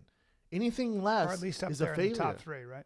He's been top 3. Anything less is a failure. But now you're 1 out of your last 6, man. Yeah. So hopefully, I don't know, man. So girls make you do crazy things when you're in love. You know how it is, man. Sure. Hey, just stay here. Let's. It might figure be it a out. lot of things. Who knows? I don't know. He might just be over it Yeah, too. sometimes Maybe you he's get over it. Sometimes you're over fighting. Yeah. Yeah, I felt bad for him. Something about it. I just felt bad for him. I kind of root for him. You know. I do in a weird way. I do too. Yeah. I know have you every do. reason why I shouldn't. I know he hates me. I do. I root for him, man. I know. I'm the same way. I don't know. I'm like, God, I hope he pulls it out, because I guess me as an athlete and when I was fighting, I know the pressure, man. When everyone and I changed camps. And everyone's going, dude, you're making a mistake. And you feel the pressure of your coaches. You want to prove everyone right. And you want to make the guys putting time into you. You want them to be like, dude, we're doing something right. And when you're 1 out of your last 6 and you feel this fucking immense pressure and the guy you're fighting doesn't give a flying fuck and he's a doesn't care. killer. Yeah. He just happens to be ranked number 1 in the world. And on the ground, he's best in the world. And he's beat the shit out of you before. There's so much pressure on you. And now you have the backlash of because you're dating Ronda Rousey. And then you have your coach who takes away from your loss, which we can break down your loss. But then he gets in Verdum's face, which is so classless. And Verdum has to Spartan kick him in the chest to back him up. By the way, what does Edmund think he's going to do to Fabrizio Verdum? Verdum is one of the best guys in the sport. In the history of the sport, Verdum has no history of being a bad person, talking shit, anything. So think about what we're dealing with here. Think about what the negativity Travis is dealing with. Yeah. Travis or Neil or Ricky Lundell, if you guys are listening, get him the fuck out of there. Get him out of there. His career's fucking dangling by a string. Anyone who tells you to stay there is not your friend. I'm not your friend. I'm trying to get the fuck out of there. Go get with a real camp. Go back to Jackson's. I know Albuquerque sucks to live in. Venice is great. Fuck, you know what's not great? Living in Venice, not having a job, living off your girl. That ain't great. Living in Albuquerque and winning fights is pretty fucking great. Going back to Alliance, living in San Diego is pretty fucking great. Yeah. You have options here, man. It's not over. The heavyweights are older. Look at the division. Everyone's older. Yeah. You can do this, man. How old is Travis? You have the skills. He's 34. Yeah. You have the skills. Yep. You got to make a change. You have to take a change. You have to take a chance and make a fucking change. You took a risk going to Glendale, didn't work out. Cool, man. Let's make another change. Yeah. You're talking about one of the most talented, big athletic guys in the world. 1 out of his last 6, Bryan. Yeah. And I'm fired up because for a guy like that, that's his livelihood. Yeah. I have every reason to shit on this guy. Trust me. I have every reason to badmouth this guy. I don't, man. I like him. I want him to do well. Yeah. If one of your friends or coaches are listening, dude, make a fucking change. Because I guarantee you lose this next one, you're going to be selling fucking street art in Venice. That's your future. And for what? Drives me nuts, man. Mm-hmm. If you're surrounded by the wrong people, it will ruin your life. You know how it is. In life, in general. You know, you got to... Imagine if you had a comic. A world-class comic who was the man forever. I see it all and the then time. he's surrounded by people that just aren't helping him. I have a friend who has lupus.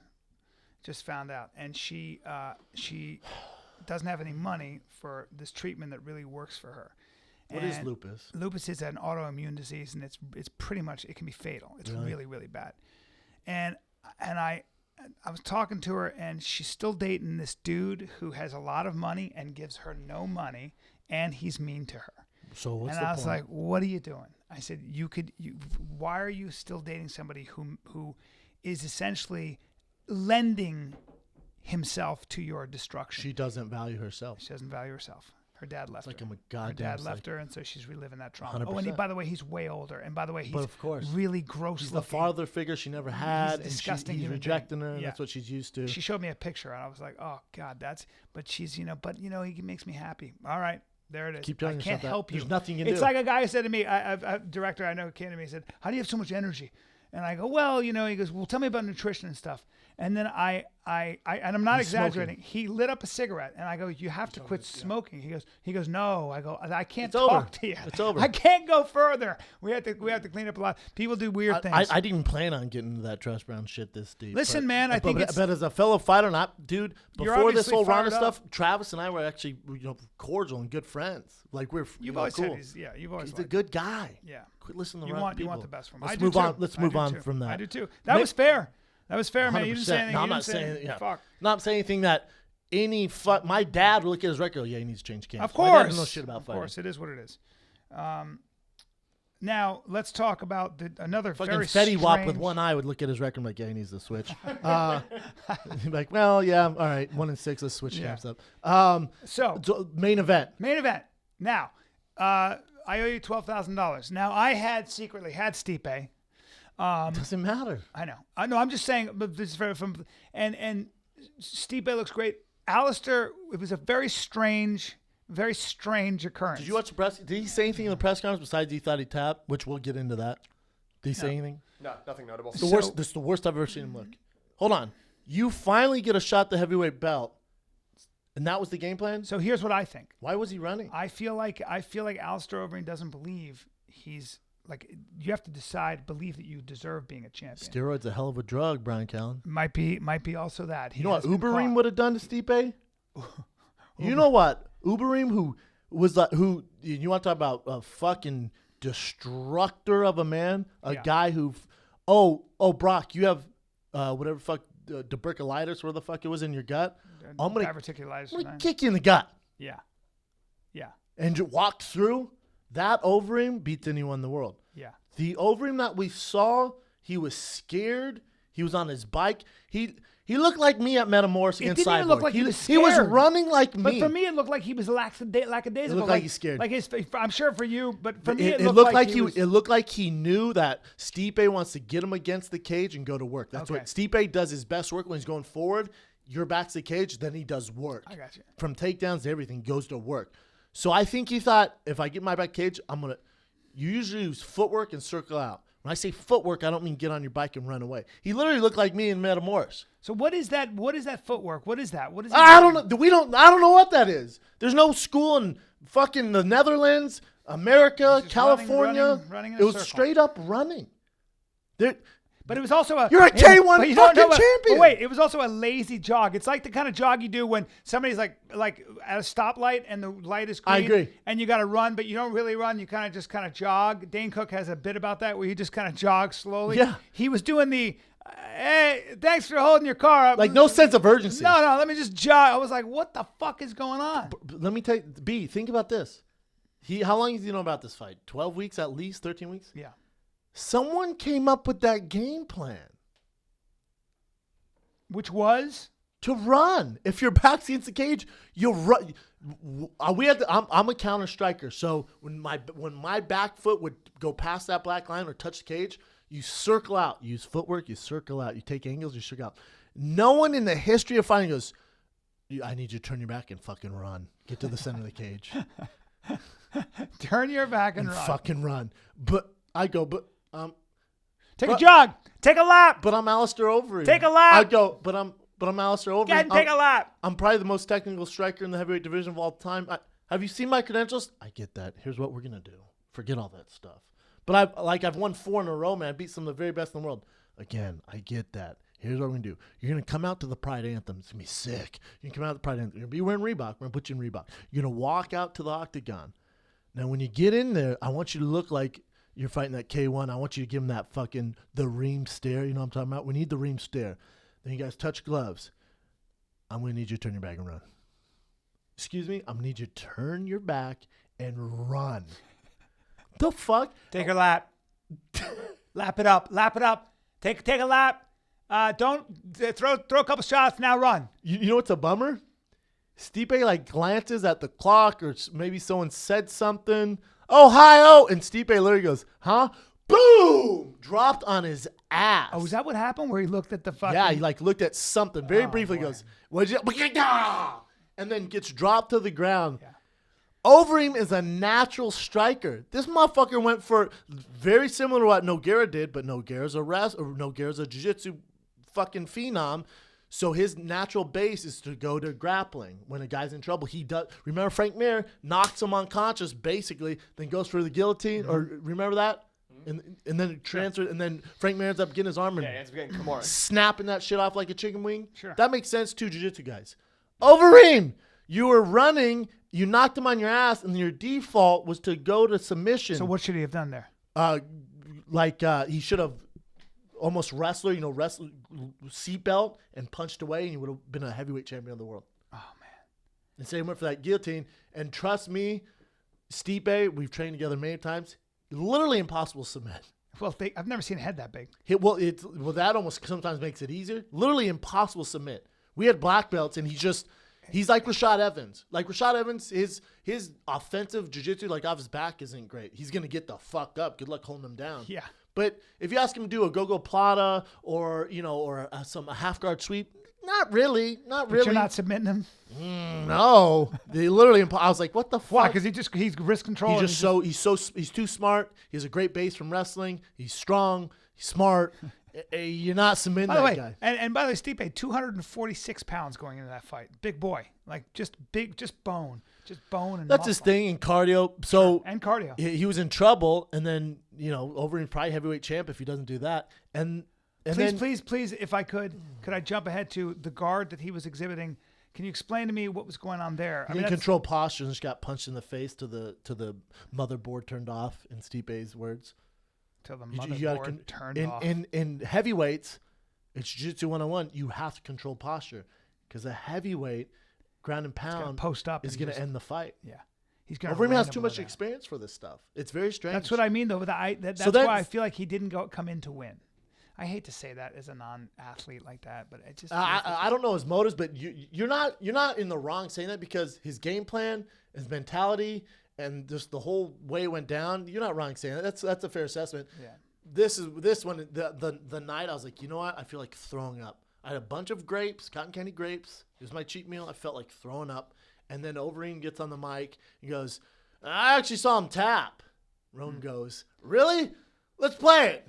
Yeah. I'm like, oh, he fucked Played up. it twice from different angles. Well, let's see the other angle.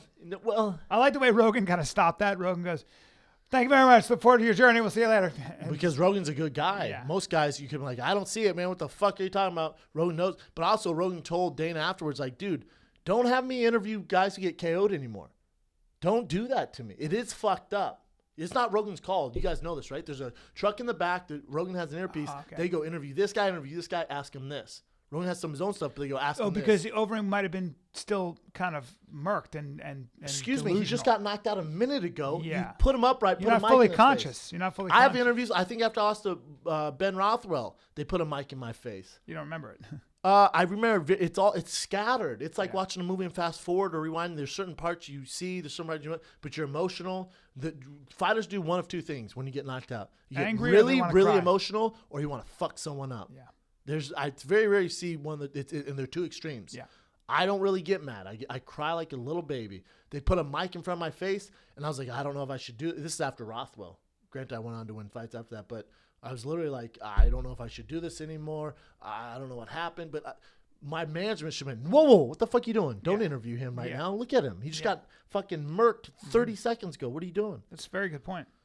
And But you know what this sets up? Probably the greatest heavyweight fight since Overeem, Brock Lesnar. I know what you it have is. Stipe versus Cain Velasquez. That's your motherfucking That's fight. the fight. And guess what, ladies and gentlemen? That's a fucking fight because both fighters are clean. They both have a history with or without USADA. They're both similar styles, similar size, say, very great similar cardio. styles. Yeah. You're talking top 5 greatest matchups in UFC heavyweight history, hell of a if fight. not top 2. yeah. That's the fucking fight. Now, market wise, we just got to market their skills. You know what I'm saying? Like Yeah. Kane's not going to sell the fight. Kane marketing sells wise, Kane sells the fight based off knocking bitches out. He's the baddest man on the planet. Stipe, same thing from Ohio. He just knocked that over him. That's how you're going to sell that fight. That's your matchup.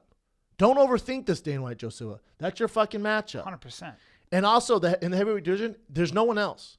Those two are so far ahead of the curve, it's not even funny. JDS is still there. He's still JDS there. is still there. But remember what He Kane did did beat to Steve- JDS many times. JDS beat Stipe. That's true. But still, Yeah. close fight. Could have went either way. But JDS so is do you there. think that Verdum, he had, I see the fact that he had a broken foot makes a lot of sense. It's very hard to fight on a broken foot. So he probably Still couldn't beat train his ass. properly, and he still Correct. trained- yeah. He just didn't look like he was in the kind of shape that he normally I agree. is. And so Still got it done. Still got it done. Still in the mix, of course. You do JDS versus Verdum. Yeah. You do Stipe versus Kane. There you go. And now people are going to say, well, JDS fought Verdum. It was his first fight in the UFC. Shut your mouth. He hit him with an uppercut. No one really knew who he was. That's the fight. JDS versus Verdum is the fight. Yeah. Tough fight for Verdum. I was going to say because But Verdum's striking is so much better than the first time they fought. Yeah, it is. JDS has so many miles. Verdum has more confidence. I would say Verdum JDS got has cut a little more after that fight. speed and better hands. So JDS has better boxing and more power. Yeah. Verdum has way better grappling. Yeah, And he's bigger. He's Verdum is longer. bigger. He's longer. Verdum's long. People are surprised how long. Verdum Verdum looked is. very, very, maybe because he came in and he hadn't been able to train. He looked much Soft. slower than he normally does. And Still got the job done, which is Yeah, impressive. yeah. Still threw a fucking jumping sidekick at his Unbelievable. face and wobbled him. Unbelievable. Imagine if that would have knocked him out. Well, the thing Might about be the greatest knockout of all time. the thing about Verdum is he changes his game up. He is always evolving. He That's changes what shit I'm. up. But what I'm saying about Travis is, you look. So Stipe can wrestle, box. He'll throw some kicks, but he's doing the thing. Kane, he'll throw a spinning back kick at your fucking face. JDS will do the same thing. Look at the top guys. With Travis, just boxing, no takedowns. No, we have nothing to worry about. You know what I'm saying? Weird. It's just so confusing. It's very, very convenient. It's But he has all- athleticism. He has more athleticism than all those guys. It was the most. All those guys yeah. I mentioned, he has more athleticism than. Yeah. So there's no reason why he shouldn't be doing it. It's a very the whole. You also have two of the fight, best grappling coaches in the world. The whole thing. This UFC was the Twilight Zone. It was so Wasn't strange. Now imagine if you're Weird. Ari Emanuel. You're like, God damn it. Well, he'll look at numbers, right? And I don't know how experienced he is with it, but he'll look at numbers. Well, look at numbers. Travis Lett, our boy, who owns Jelena and Justa, told me that he saw Ari Emanuel dunk a basketball. I guess Ari is fairly athletic. That's Just cool. wanted to throw that out there. Don't give a flying fuck. Bothers me that That's he can cool, dunk though. a basketball and I can't. Oh, we're doing but I forget the nuts. We're doing a fight companion this Saturday. Rogan and myself, probably Eddie. Brian's gonna be out of town. I'll be You're in New gonna York be missed, City. brother. Damn it. It's all good. What do we got for that fight? you want to go over a couple? Nah, let's fights save for it. that? We have Save TJ. that We for- have TJ Dillashaw on tomorrow. Let's save it yeah. for Fight Talk with TJ. It'd be good. fun to have him break it down. Yeah, Um, that'd be great. yeah, man. How about? I don't know what your current events are. I'm sure you got Robbie Lawler and Yep. all that shit. All right. Yeah, man. Weird night of fights. Weird fucking night of fights. fights. So weird. So weird. Yeah. It's gonna be interesting to see the numbers. I can't imagine them be that good. Ran into your boy Nate Diaz at Whole Foods. Yes, you did. Sent me a picture. He was just in which Whole Foods? Playa Vista, right here. The only Whole Foods I Just go to. hanging out. He was getting acai bowl. I was getting. Does he live around? No, Coconut- he lives in. No, obviously Sacramento. Uh-huh. Down there doing business, but he. Yeah, we had a great talk, man. He was saying how his view on the Conor McGregor stuff is. So he choked Conor out, and he's basically said exactly what I was telling you at 155. So he choked Conor out at 170, the first fight. Second fight, he didn't get murked. If there's more time in the round, he probably would have beat Conor. Either way, Conor won more rounds. But who won the overall fight in the public eye? Probably Diaz, right? If you think like it's a win-win for both of them. So it sets up the trilogy fight. And then Nate goes, people forget, and I think Conor's management's very aware of this. That's why they're not taking the fight. Nate Diaz is a true lightweight. 155 is where he does work. That's where he's bigger, faster, stronger, better cardio. So if you thought 170 was tough, at 55 is even more of a nightmare. See, that's surprising to me that losing weight, sucking weight, and that's very hard, would be beneficial to a fighter. Yeah, and because Nate was saying, he goes, at 170, man, it's not me. Like, I don't do the same cardio. Like, I have to be careful. Like, I don't want to drop too low. I don't eat the same. I'm not as fast. I don't have as good as endurance. Because the 55 requires more training. Yeah, man. Requires But more he's also endurance. faster and better cardio there, too. Yeah. So he's saying that let's do this at 55. But he's also saying he wants to see Eddie Alvarez and Conor fight, and then he'll fight the winner of that. Yeah. He's in no rush. He's like, I'm in no rush, man. No rush. I'm not fighting, take any bullshit fight. That's going to be interesting. I want to see. I think I may have my money on Conor with the Eddie Alvarez It's fight. a tough fight. He's got to work on his takedown defense against Eddie Alvarez. But other than that, I think if Eddie tries to stand with him, he's going to get murked, or at least hurt. But Eddie is as tough as it gets. But Knocked out Dos Anjos. yeah, yes, he did. Either way, How those are would tough Tony fights. do against Tony Ferguson? How would who? How would Conor do against Tony Ferguson? Because Tony Ferguson's such a beast. I mean, I've already been over. I told you 155 for Conor's not a good place. It's not a fun place, man. Yeah. And Nate Diaz at 55 is not fun. I don't know. It's tough. His management knows this. I'm sure they're figuring things out. I like the Eddie Alvarez matchup. Stylistically, it's the closest fight form at 55. Yeah. Outside that, it gets very, very nasty. Who knows, man? Who knows is right. All right, let's go to current events with Evan the Cub. Cubby Cub! All right, first one that we'll do. Let's talk about Robbie Lawler pulling out of the Cowboy Cerrone fight. He said that he came to Cowboy face to face, called him, met up with him, wanted to tell him that he's going to be backing out of the fight. And did he give I mean, I know I have my sources what they told me, but what did he tell Cowboy? He told Cowboy that the reason he wanted to get out of there is because he just needed more time to heal up his head from the Tyron Woodley knockout. That's fair. Kind of a smart move. Very smart move. He's been fighting since he was 17. I think he knows the difference, and he knows what his body's about. And That fight's in November too. Yeah, he's taken a lot of punishment. In his can't career. blame him. But why didn't someone notify the UFC that he wanted time off? Because for UFC to, and trust me, UFC has announced fights without guys even signing contracts. They do it all the time. But did Robbie Lawler agree to it and then was like, fuck, man, I kind of need more time. Especially against did his management Donald go, Cerrone. like, yeah, he'll take it, and then didn't talk to him? There seems to be a kink in the communication chain there where we could have avoided all this because it makes Robbie look like an asshole. And everyone knows Robbie's he's one of those fucking warriors who goes off on the shield. He's not going to back out because, it's very strange. I mean, it's not like it's last minute. I wouldn't say it makes him look like an asshole. No. plenty of time to find Yeah. it. Playing time. Yeah. Like in no way does this is one of those like blows to a card where you're like, Yeah. like Nobody's the going last to minute question ruins Robbie's. everything. Yeah. Robbie's heart or power. So I'm surprised he's not. I think he taking just a fight. looked at Donald, and Donald's fighting at the best he's ever fought. 170 is a great weight for him, and he's just like, I don't want to deal with that shit. I mean, Oh, I disagree. Robbie Lawler. I mean, he's. he'll fight anybody. I don't think But I Robbie's just think- like, I just God, think that's if a his tough head- fight. if he's having I think problems- I think could have been anyone. I don't think. And Oh, really? I like Okay. Cowboy. It has nothing. He's not scared of. It's Robbie. No, he's not scared of Lawler. anybody. He's not like God. He No, looks. but he's also he looks really good. No, but he's also smart enough to go. I'm not ready to take a fight of that caliber right now. I want to. But that's all the fights he's gonna get. What do you think they're gonna just toss true. him? It's true. Trust me when I tell you this.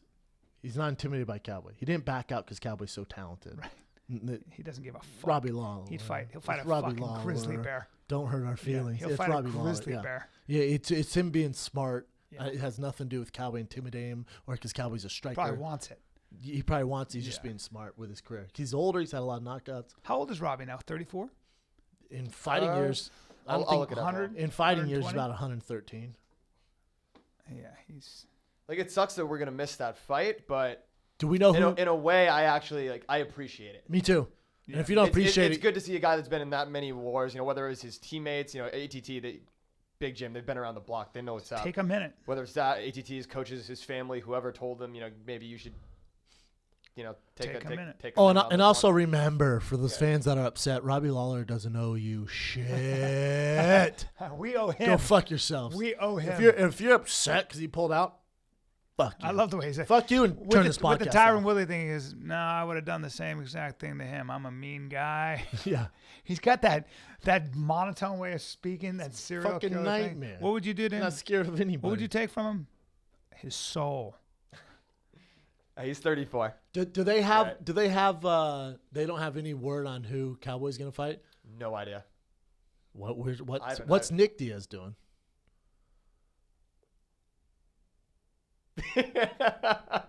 Just putting that out there in the world, huh? Just saying. Just saying. New York City. I'm not. Nick So- Diaz, so- Cowboy at Cerrone. all. That's a fight. Ooh, fucking that's a fight. great fight, actually. So they have Rashad Evans, Tim Kennedy on there for sure. Yes, Rashad Who else? Kennedy. John Jones isn't going to be on there. He already said that. They have Yoel Romero, Chris Weidman. Wow, I'm excited about that fight. Anything else that we know? Another New Yorker. Isn't there another New Yorker fighting on that? Al Quinta. Yeah, Iaquinta's fighting. Let's see, what do we have? I don't think there's anything else confirmed. I know, and I don't know if this is in your current events. Rockhold Jacare in Melbourne. Yep. Did you see that? Rocco No. Jacare Dos. No. I thought Rocco was taking a minute to model. Nah. Not when the alligator is waiting for you. Jacare. In Australia? Jacare. Have you seen their fight in Strikeforce? No, but I know Rocco beat him. Tough fight. Close Wow. fight. Close fight. Jacare, Not that's the fucking different. This is a different Jacare. Also a different Rockhold.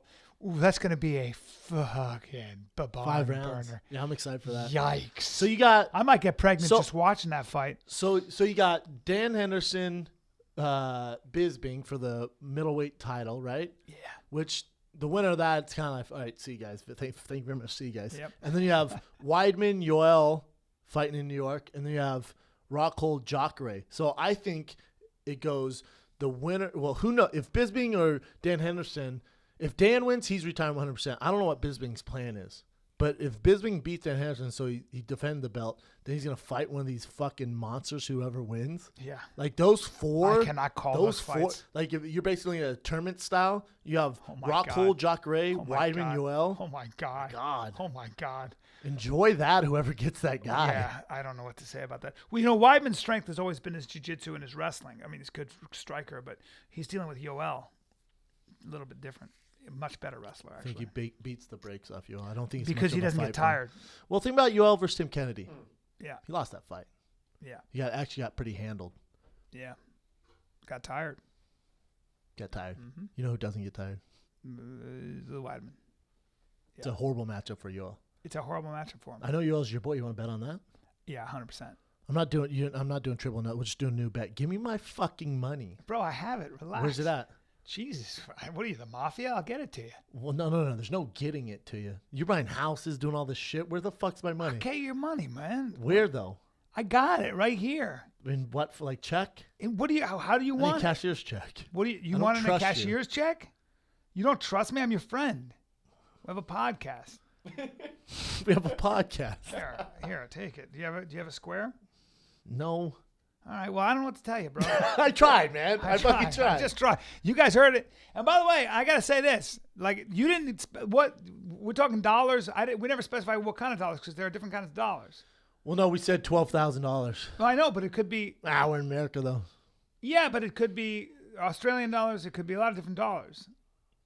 Is there any way you can break down the form of payment in Europe again? Well, in Guyanese dollars, it's $12,068. My buddy Abdel told me that. Give me 12,000 cold cash. But American in Guyanese dollars, we didn't say American dollars. In Guyanese dollars, that would be. Just pay me something. People think it's a bit. Nah, bitch, it ain't a bit. Give me my goddamn money. I owe him the 12. And by the way, he'll siphon it off our merch. Yeah, either way, I'll get it. I'd hate to do that because we have Abbott Kenny. You're gonna take the original Abbott Kenny vintage T-shirts drop Tuesday at 5 p.m. Pacific. You wouldn't skim They're off back. there. I need money right now. I'm spending a lot. If you don't pay, and hey, everyone, you want me to get my fucking money? Dude, buy these shirts. We're dude, gonna sell out anyways. dude. Buy these shirts. I'm not paying you your portion. Give It's me the only way I can do this. Hold on, bro. You've left me no Give choice. me a payment plan. Well, how do you want to do it? Like $1,000 a month? Yeah, or That's a year. for a or year. Well, that'd be a year. Oh, all right. $1,000 a month? All right, let's see. Let me pay you. But then you want to bet me on why you a dollar a day for 12,000 days. I'll figure it out. No, I'm gonna give you your money. I got it actually in the car. Give it to me in San Jose. Okay. Well, don't, because then people know I have $12,000 cash. They'll probably rob me. That's the problem. We'll figure it out. Either way, he's gonna pay me. What else you got, F? Oh, just a little side note. That Iaquinta fight, so he's fighting Thiago Alves, who apparently dropped to 155. Yes, he did. How the fuck is Thiago Alves going to make 155? How the fuck is he still alive? This is also true. He's still I feel like fighting? I know, right? Well, Thiago's been so plagued by injuries. He just had a tore bicep, Bryan, look at me. chest. Hey, look at me. Yeah. It's over. I know he came to one of your comedy shows. Look at me. It's over. No, he at 55. He's that's a good weight. For Yeah, because everyone fights for 10 years, then cuts a shitload of weight and does a lot better. Hey, look at me. It's over. It's over. No, it's over. It's been over. He had a great career. Yeah, over. He's young. He's still young. No, he's super. Yeah, over. He's 32. He's 32. Still young. Yeah, how many fights do you have? He's 32. He's had some wars. 31 fights, 21 wins, 10 losses. Damn, 31 Last fights. lost in May of 2015 to Carlos Condit. Condit. Yeah. And Condit murked him. Yeah. And he fights, what, once every 4 Oh years yeah, now? that was one where he I think he broke his orbital. Broke his orbital Yeah, he got with an elbow, elbow, right? yeah. You know, but I like 55. Thiago, they should Alves, the Pitbull. He's one of the classics, man. Yeah, badass. Yeah. Nope. I got him. 55 is a good weight cut for him, and I predict a resurgence. Alaquinta is gonna fucking. Oh no, I got my boy. He's gonna slap him around like a thin slice of New York You're pizza. out of your mind. He's Thiago's- gonna fucking No. At 55. New York subway his ass. The only time Thiago would lose with guys who had a lot of reach, but Thiago when he's I in don't know there, what you're talking about. 55. Though. I know he came to one of your comedy No, shows, and no. you think he's a friend, No, just like the that's Counting my- Crows that's guy. First of all, it's my boy. Yeah, it's your second boy. Of all, Yeah. second of all, don't count him out. Yeah. A lot of guys like you, a lot of naysayers. And over. Nah, I got Al him. Quinta's a monster too. Oh, yeah, he was on a 4-fight winning streak and then got hurt. People forget. Yeah, we'll see. We call this a young lion getting the feed. Young lion. Getting the feed. Now let's go ahead and get the old man up the top there. Bring him down here. No. Get that old alligator and I go don't ahead like and your- I don't like toss your that metaphor. toss that old lamb in. No, I don't like Toss your- that old I- lamb in I the don't like water. your- I don't like your metaphor. In the New York waters. Thiago at 55 is a dangerous. He's gonna go down faster than a fucking No way. That than a guy's fucking New York mob guy with seamen in the ocean. No, Just sir. fucking boom. No, sir. No, sir. Not at 55. 55's his home. Yeah, it is. Found his home. You got this. He's home. He's He's home. He's gonna make work. Injury At 55. free. At 55, he's gonna make work. And you shut up.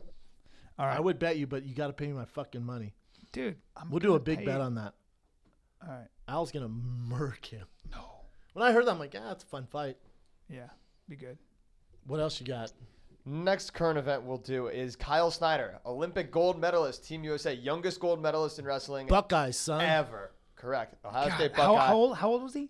22? He's 20. Dude, 20? 20, and he won a gold medal in the Olympics. Oh my God, as a I wrestler. think actually That's when he so won, he was- difficult. He's wrestling guys. Yeah, He's wrestling guys at 33, 30, like guys Yeah. been wrestling for so much longer than him too. Yeah. Guess who's fighting in the UFC? Your boy Kyle Snyder. He's coming in. He huh? said What camp? Damon Martin talked to him this morning, so we talked to him today, and Love Damon. he said that he wants to start incorporating boxing and jiu-jitsu into his training immediately. Wow. He's like, I'm in. Damn And right you know what his game plan is? Of course, for youngest to Olympian of all AK? time, guy with a crazy work ethic. He wants to simultaneously win a gold medal while fighting in the UFC. He can do that. God damn. He could do that.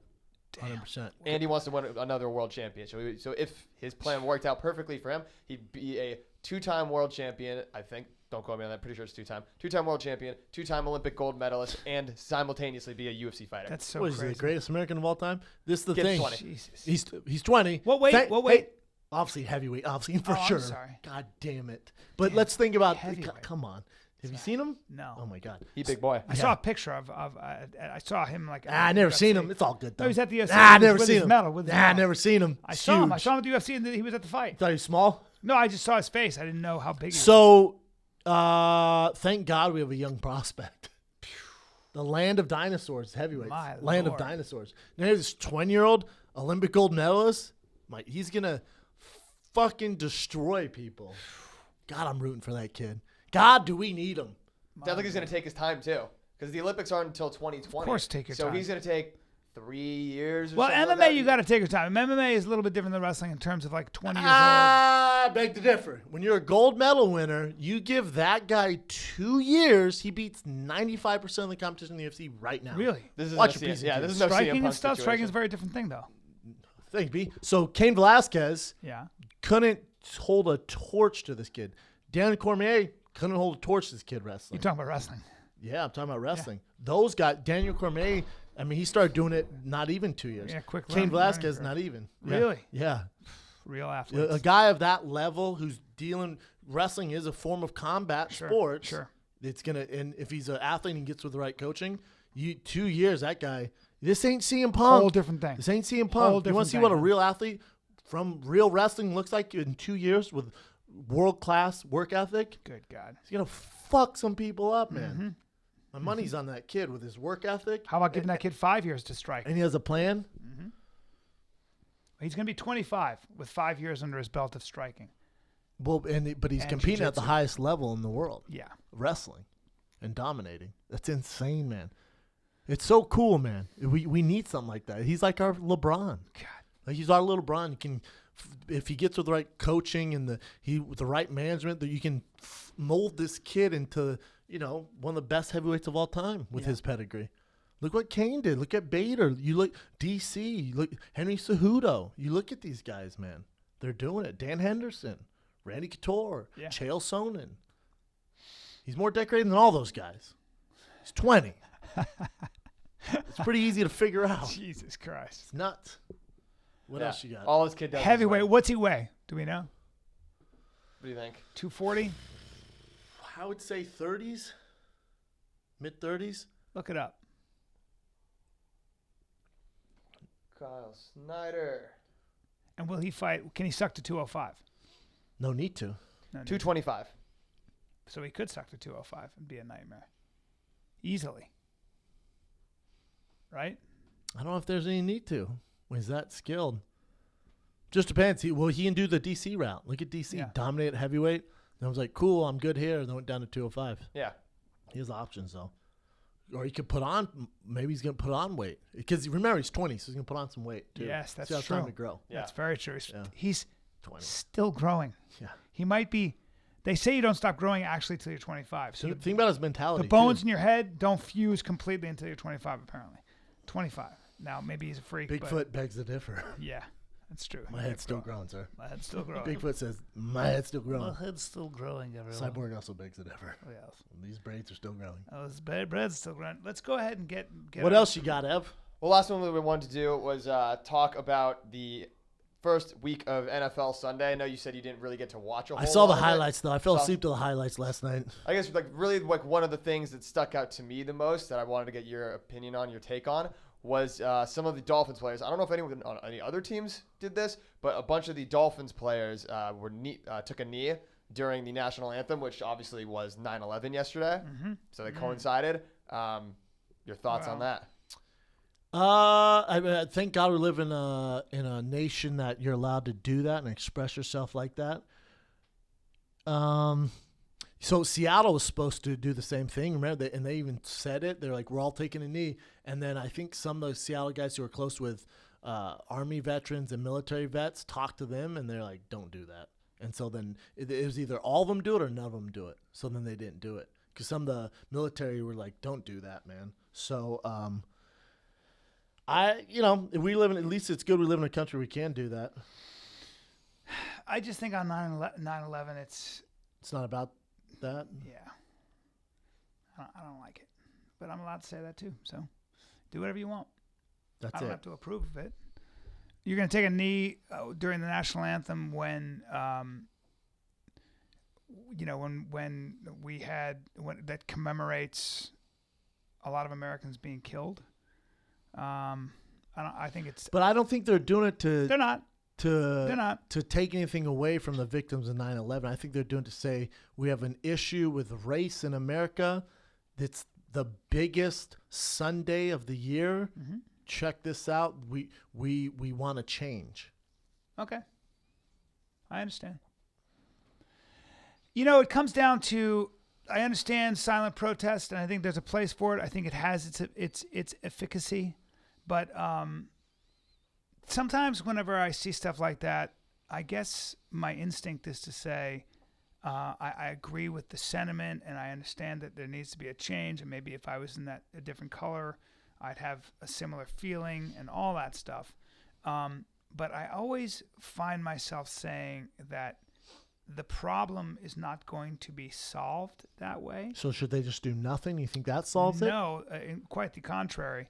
I think that there are more effective ways to get the change in. How, Bryan? If you're a black athlete in the NFL, well, that's what I'm saying. How would you bring notoriety to your? Well, how would you bring attention to if you feel? And I'm not saying it's right or wrong what you're doing. I'm just playing devil's advocate. Yeah, if you're an African American and you grew up with horrible racism, cops you have to worry about. Sure. All this. First of all, I don't know what it's like, right? So I don't know. I don't know what it's like to be that guy. But let's obviously just say, you don't. Right? You're a 49-year-old white male. So all I'm saying is, if you're a young African American in the NFL, mm-hmm. when would be the best time to bring attention to this matter? Before the biggest, Sunday. In the NFL? That's besides the Super Bowl? That's one way to bring attention to it. But it's a little bit like bringing attention to it is one thing, but I also think the onus is on all of us to figure out what now. We are all okay. So we all looking at an injustice. We're all looking at real emotion that comes from someplace real, right? Where people are being killed. You see these videos. The first step is addressing it, right? The first step would be saying, hey, we have a problem. We have a problem. Now what do we do about it? And that's where the hard part comes. And don't you think? And maybe I jumped. Don't you to the think hard that part. first step is addressing it? On their biggest stage, the national anthem before a football game, getting all this press. Because if Colin Kaepernick or Adrian Peterson did an interview afterwards, nowhere near the press. I don't even know if it gets picked up. If they do it while the TV's on them before the big game, they still do their job, mm-hmm. and they're not getting the mic and talking mm-hmm. all this shit. Mm-hmm. You know what I'm saying? Yeah. I can see why they did it. I guess what happens to me is I go like this. So I'm sympathetic to that. I'm not a racist guy and all that stuff. I'm sympathetic. So, but when I see that, I go, ooh, okay, well, there's some anger involved here, and they're making a show of force or just kind of saying a solidarity and saying I'm going to take a knee here because there's an injustice I want corrected. I guess I skip ahead really quickly and I go, I have a lot of questions, and one is, are race relations, are police relations with black community, with Latin community, are they worse than they were 10 years ago? Don't know the answer. I bet if you ask an African American, they know the answer. Well, they might say and statistics would say the answer. They might say what we're seeing is that everybody has a camera now on their phone, and what we're seeing now is now it's being more exposed. We've been living with this. If you hear them, a lot of times they'll say we've been living with this shit forever and had no recourse because But also because the statistics, it's also gone up as far as deaths from cops to the African Americans. statistics would be up on reporting of those things because of you're- cameras. Yes. Now there's a Harvard sociologist. Deaths as well, which you don't need a camera Right, for. but there's a Harvard sociologist who's also black, by the way, who looked at the data, the metadata, and said, in fact, that's not the case. In fact, he looked at white That's not deaths, true. That's black not true. deaths. I just saw it. That's not true. That may not. Chicago's but what? there's- Ours is up the past 2 months. Sure. Even with all this going on, cameras. Sure. Deaths are up. Sure, with but wait, African-Americans. but there's also that also has to do with a lot of things. That has to do with gang activity, has to do with breakdown of a lot of different things. I think these problems are multi-layered, and to kind of say the other thing I worry about was with all these cameras, and cops talk about this, with all these cameras and stuff. It used to be, like Stevie was talking about, he has a buddy who's a cop. And it used to be that cops could make their own discretion and they had a body camera on. They could, before that, they'd be like, look, I'm going to let this guy off. Because he's not really a threat. He's just carrying weed or something. But now he's got to book you. And I just worry sometimes, and I've seen this when I was with Yosef when we watched that bust in San Francisco where this woman was videotaping him. And the guy said, if you're going to videotape me, get my good side. He's a detective. And I said, you guys get videotaped? And I said, we get videotaped all the time. And you hear cops saying, look, here's the problem, man. I'm being watched with every little thing I do. I'll take that. You know why? I understand, because but it holds them more accountable. If you're going to book the guy with weed, cool. Yeah. I'd rather you do that than now you have most cops, 99% of them are great people. Sure. Love cops. Yeah. There's some bad apples 100%. who are, if they don't have that camera, are going to kill or beat the fuck out of those people. Sure. And I think so I'll take booking the guy for weed and you go, that sucks. I know it's a hassle. Right. But if it saves lives, fucking wear the camera. So I think body cameras, from my limited experience, and I don't know much about this subject, but I think body cameras would make sense for that reason. My worry is that, like anybody, if cops feel demoralized, if cops feel like they're being watched in every little detail, I worry that they're not going to do their job as effectively, that they're not going to take on, they might see things and ignore them because they don't want to deal with because sometimes police work might be a little bit dirtier to solve a problem. There's theory and then there's the practice of street. There's a line, yeah. And I just worry that it can also have its, like everything else, it has a good side, it also has a bad side. I think the positives better than the negatives there. Yeah, because maybe. if it saves black lives and you can't, you know what I'm saying, and they can't treat. And again, 99% of cops are great people, but for the bad ones, if they can't get away with shooting an innocent black guy or a guy that they said had a gun and there's a camera, we know he didn't have a gun, it saves those lives. Yeah. I don't give a fuck. Where's the fucking camera? Yeah. Might be a hassle. You know what I go into too? And since we're talking about this, I go into, like, I think the problems within the community, like let's just say the poor black community, let's take that as an example. And there's a poor white community and plenty of poor white people, but let's just take poor black community like in Chicago and these communities. I personally don't go into the issue. If I'm trying to solve that problem, I actually am not worrying about the policing issue. Police are dealing with a war zone in some cases, and there's guns and everything else, and black people are mostly killing black people in those neighborhoods. Correct. So they have a dangerous job. They're dealing with a lot of pressures and everything else. I go into how do we stop the next generation from falling into the same trap? That's what I go into. I go into if we really want to solve this problem, man, I'm not so worried about police brutality. I'm worried more about how to get these young children in kindergarten out of poverty, how to get them empowered, how to get them self-educated, how to get them motivated to be educated. Some would say bring awareness. How to create an incentive structure in our economy and a culture that allows for children to feel like they have something to offer, to contribute, they have room to grow, that they have opportunity. I think you see probably a lot of young black children who the light, once they realize what they're growing up around and what their options are, that light goes out of their fucking eyes. That's where the tragedy happens. Do you think the first step is awareness, and that's what these NFL athletes are doing on a huge stage? I hope so, and I think that's a positive thing. And I think, I just worry that social unrest and general discontent the fire of that can sometimes lead us into making choices that are not I'll as tell you productive. What, man. We need sober thinking around this issue. Wouldn't want to be a cop. Right. They have the toughest job. Yes. The toughest job. We need sober thinking around this this problem, and Can't a be lot of drunk that sober thinking. thinking has to come from the black community, from the black scholars, from black social scientists, from And that's black from economists. two Caucasians. It is, though. It There is. you go. These problems are multi-layered. They start with children. They start with family. They start with culture. You know, Starts with a fine kid, two white guys. that's right. I believe in my heart, Brian's human workshop. beings all have the same hardware. That's my heart. That's why I'm not a racist. I believe all of us have the same hardware. So I believe that human beings have the potential. We have the same brains. I think that, and it's software that's different. It's culture, and culture can be destructive. Culture can be productive, and there are certain aspects of all of our cultures that we could stand to lose and stand to assimilate. 100%. Yeah. What else you got, Ev? That is it for currents. Ba-ba-ba-boom. Ba-ba-boom. You got some dropping knowledge, Cal? I got some dropping knowledge, and I wanted to read a quote. You read again, huh? Yeah. Fantastic. No. God damn. I just want to read something that I think is. This is great. The thing that Mike Pence, who is Donald Trump's running mate, said something about Vladimir Putin. There's been a lot of talk about Vladimir Putin being a strong leader. And in fact, both Mike Pence and Donald Trump said he's been a stronger leader than Obama was. And Garry Kasparov, and you should know that name because he's probably the greatest chess player to ever live. Fucking right, you should know it. He's a genius chess player. Fucking And a right. If famous you don't at know this it, point. You're if right. you don't know the best chess player in the You world, don't know it. you're an asshole. That's right. What's his name? Garry Kasparov. Tell him again. Garry Kasparov.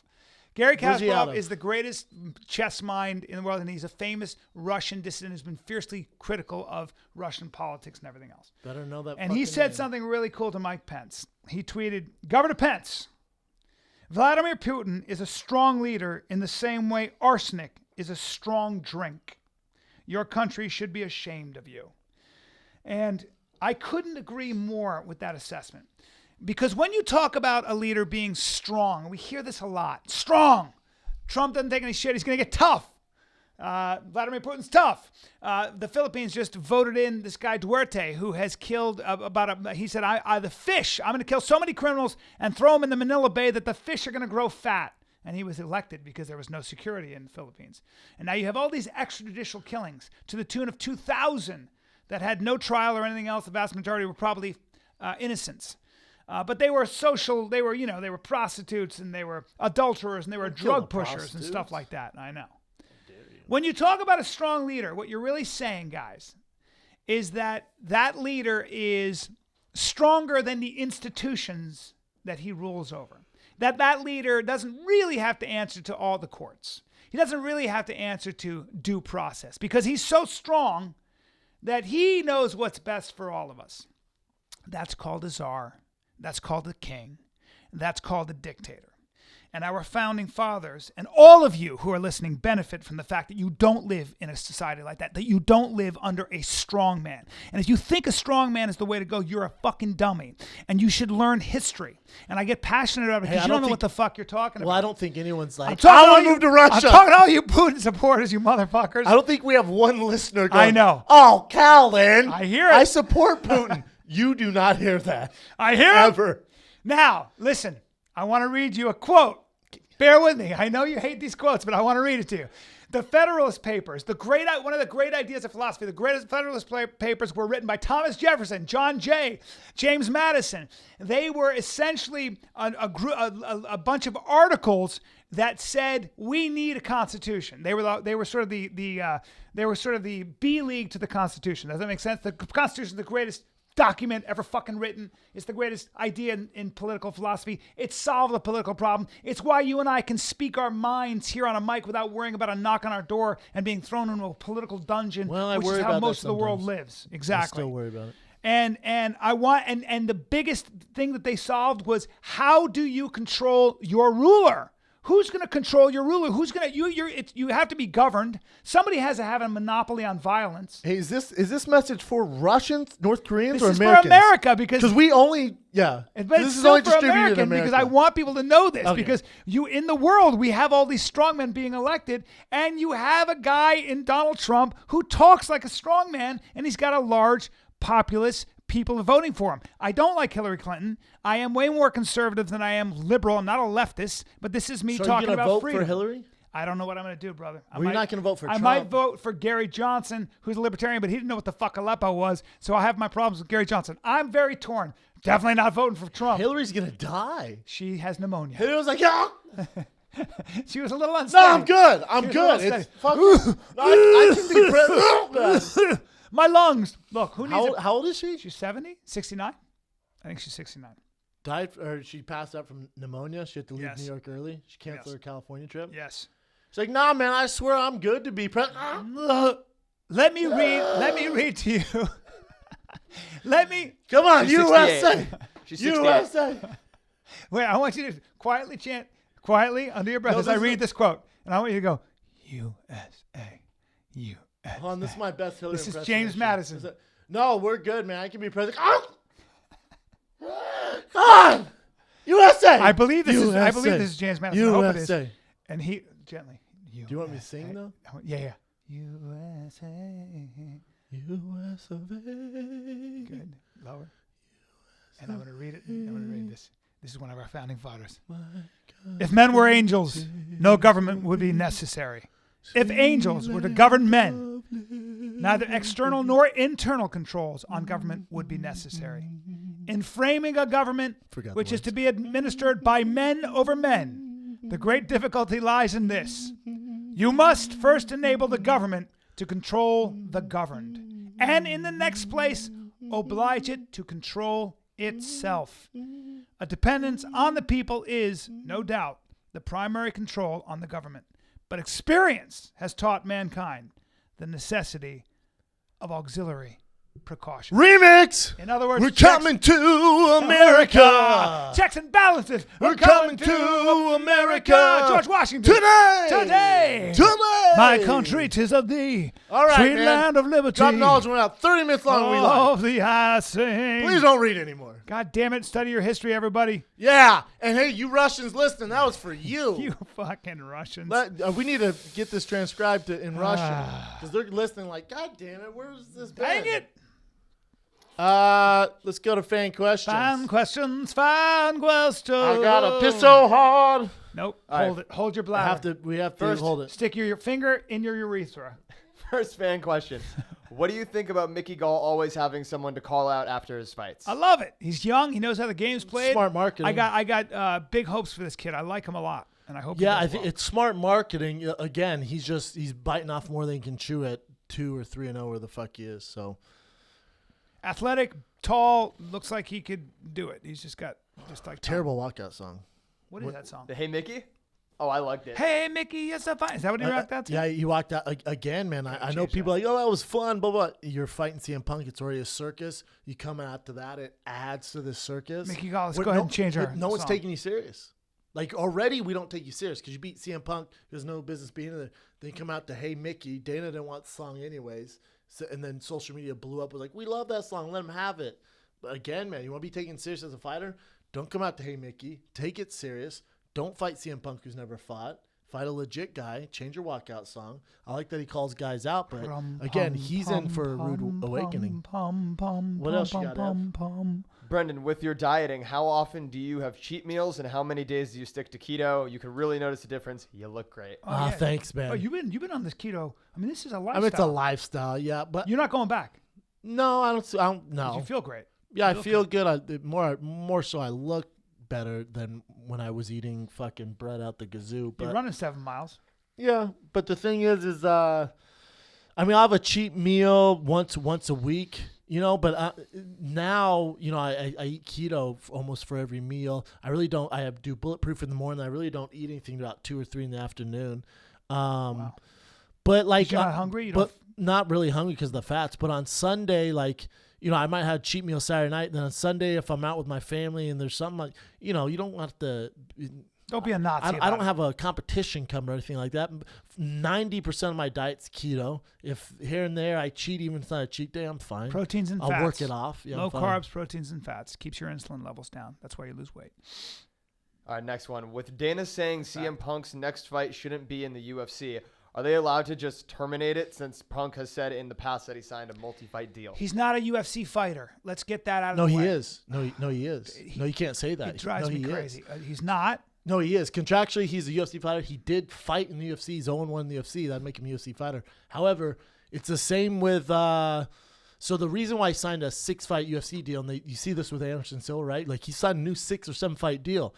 The reason why the UFC, one of the many reasons why they're so great and why they're so big and why they have a monopoly on the sport is because they have the best lawyers. So when they sign you a 6-fight deal, the chance of Anderson Silva fighting 6 fights is not good. It's not going to happen. He might have one more. What it does do is it doesn't allow him to go to Bellator, World Series. He can't go anywhere else. CM Punk, 6-fight deal. Cool, man. We own your rights. You want to go anywhere else? We have to run it by us.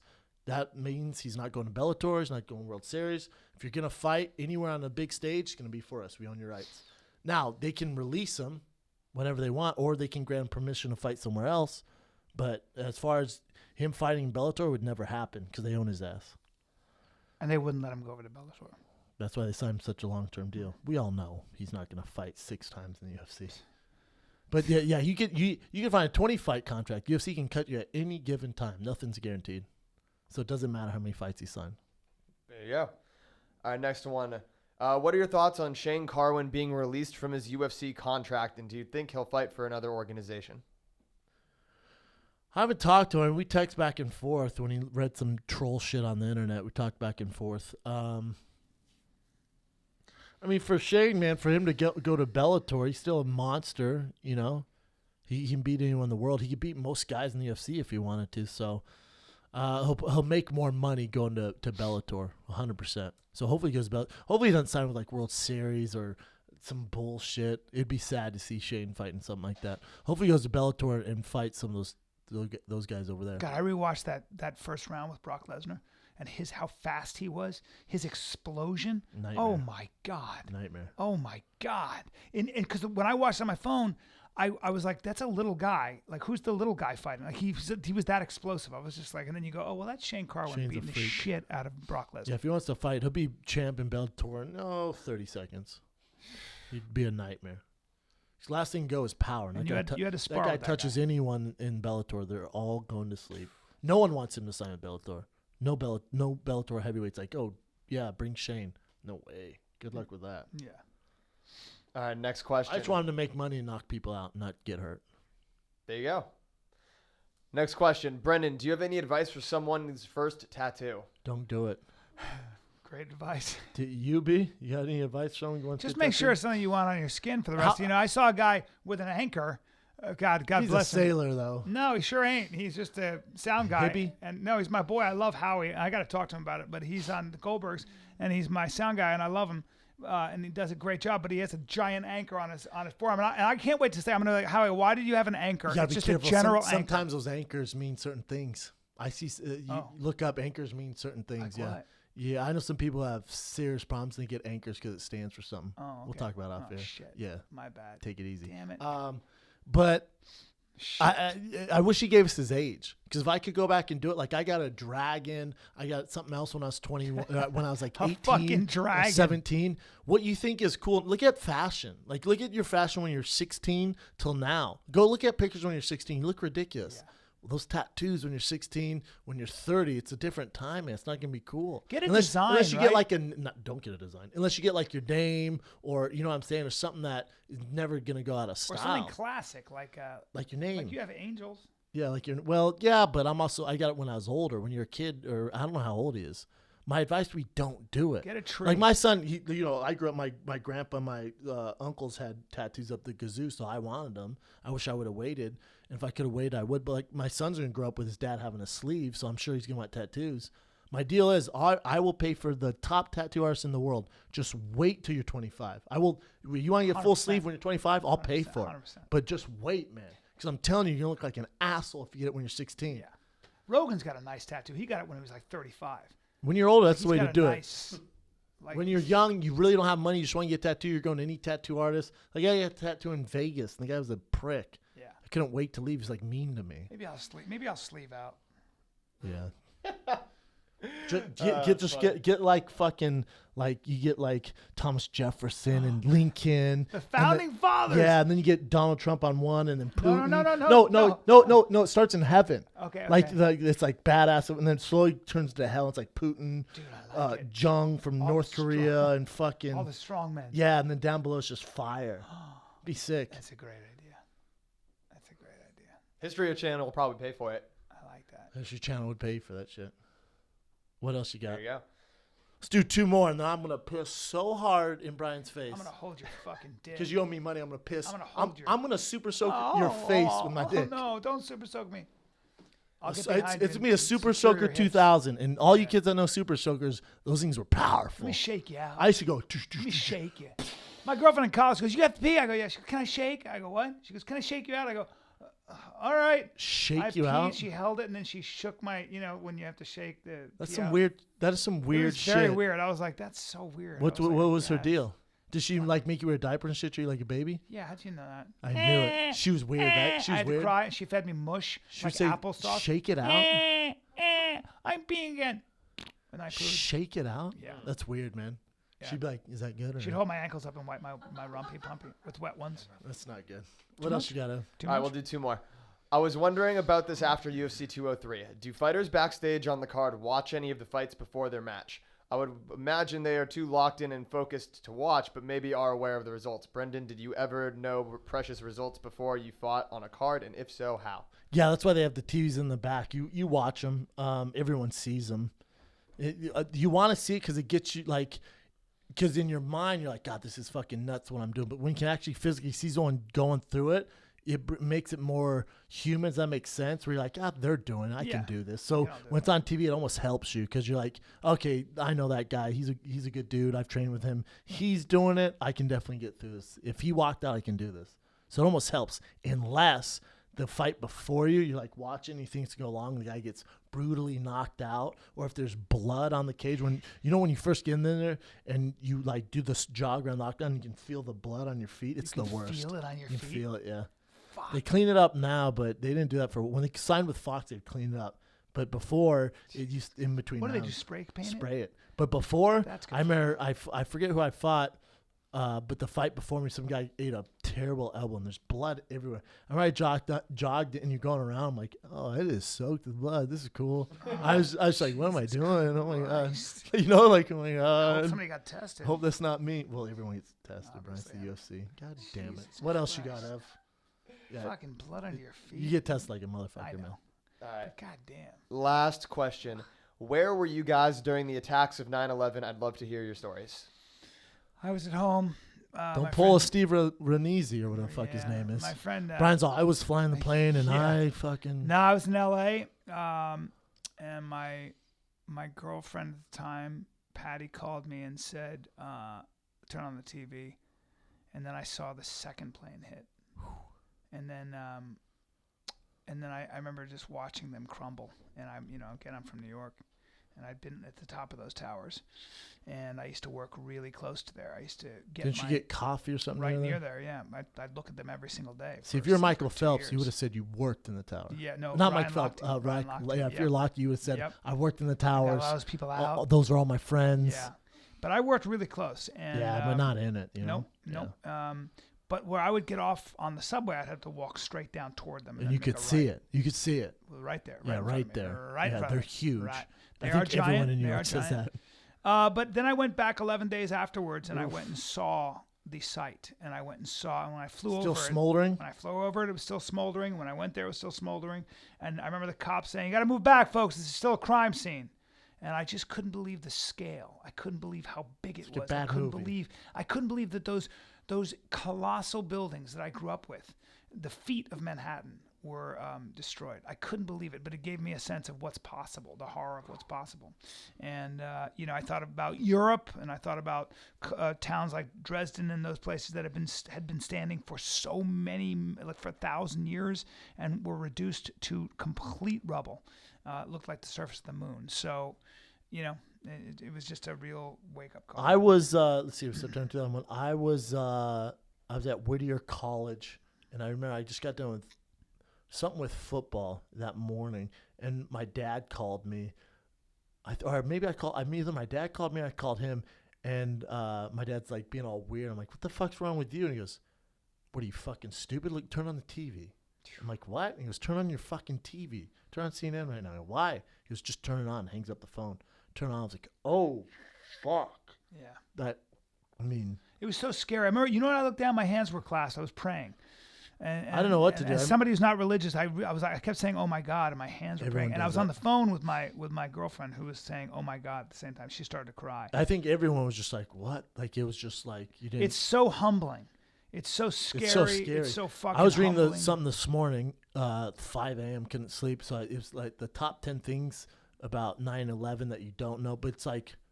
It was at the Washington Post, so it's not like some weird Eddie Bravo conspiracy shit. But they don't know how the hijackers got into the cockpit. They still can't figure out how the hijackers got in the cockpit. They can't figure it out.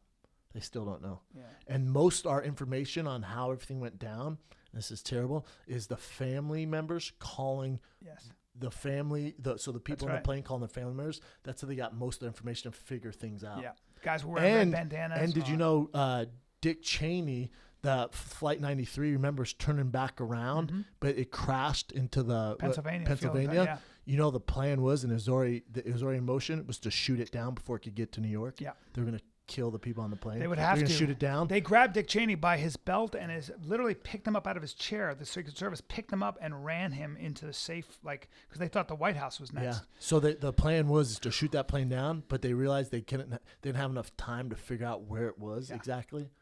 It's nuts, man. And the only reason we could track them because they got rid of everything was from the cell phones people were calling from. Read Bush at War by the guy who broke the Watergate scandal, who did break a conspiracy. He was in the White House. He was in the war room with Bush and all of them. It's nuts, Great man. book. Yeah, there's some horrible, horrible stories. Oof. It was a bad time, and it changed. I remember realizing that this was going to change everything. You know, I remember a smart guy spoke to said nothing will be the same after this. No, yeah, and he was everything. Right. And it was truly a historical. And those other moment. top 10 things, you know, we've been trying to kill Osama bin Laden for a while. Yeah, we tried killing him 3 or 4 years before. Cruise missiles, but they're worried about something I forget. And then they also, you know, the Pentagon and the president was warned that bin Laden 2 years before this happened was going to hijack planes and run them into New York. And they just never. Well, Tom Clancy, the great spy novelist, said, "What are you guys going to do if somebody flies a jumbo jet into the Capitol when Congress is in session? What are you going to do when they decapitate the U.S. government that way? Because that could happen." And he wrote about it in a book. And I think it was Al Gore who said, "I don't know, but I'm going to bring it up to the security, you know, to my." Well, security. they even had intel that was Al Qaeda's plan, but they just couldn't. Well, they had already done these suicide bombings. They bombed the Cole with a ship, with a little speedboat, remember? Mm-hmm. And they killed 13 U.S. soldiers. I can't remember how many sailors, but they did that to the Cole. They did that to the Khobar Towers. They did that to the Kenyan embassy. These guys were driving trucks, cars and boats into U.S. installations and killing a lot of people. And you're right, there were warnings. But again, there are firewalls between what the FBI can know, what the CIA can know. That's always But there's also, to their defense, they're getting so many things. They don't know exactly. It's impossible. It was an ingenious thing. We never really thought we never thought that many people would be willing to die for a cause, right? And they think, in fact, only a few of the hijackers actually knew what they really were going to do, where they were going to fly it in, because they knew that you couldn't get 10 or 12 guys to organize and kill themselves. Somebody was going to chicken out. So they had just 2 guys, they think, who actually knew what was going to go on. No. Well, we don't know. From what I heard, what they do know is each plane had 5. The one plane that only had 4 was Flight 93. Right. And the reason why it didn't run into the towers or where the fuck the mission was. Because those guys overpowered them, right? The Americans overpowered them. Yeah. And the one American who gathered everyone together, the last thing he said was, let's roll. Yeah. So I remember when I was playing football, I never forgot that. I'd always write, let's roll on my gloves. Yeah. Because I think about that. His girlfriend said he was a big guy who did big guy things. He said, let's roll. And then they went in there and did work. Yeah, because he said he called his girl. She said, you have to be strong. They're going to crash this plane. Yeah, I know. And he looked at his buddy. She said the last thing he said was like, what a badass. Let's roll. And then fuck these dudes up. You know? Yeah. That was Give me tough. chills. Well, Me too. I'll tell you what's not sad. Brian and Brendan come to San Jose That's not September sad at all. 22nd, Thursday. That bitch is almost sold out. Yeah. The club somehow managed up more seats, and so they just released them, which I tweeted out this morning, Instagram this morning. Everything's sold out, but they released, I think, 25 more or less. I don't know. Go to tfatk.com because those bitches will be sold out. Next Thursday, Brian and I are in San Jose. The news And keeps then getting better, Brendan. It this does. weekend, I'm at the Gotham Comedy Club this Saturday, Friday, and Saturday. But keep going. Yeah, and tomorrow night, as you guys listen to this, Brian and myself made an appearance on Ridiculousness on MTV. That's right. That's Ridiculous with Rob Dyrdek. We took that bitch over. That's right. MTV, look at your local listings for times on that. And then in October, Oxnard, California, and Brea, California. That's on the 13th and the 26th.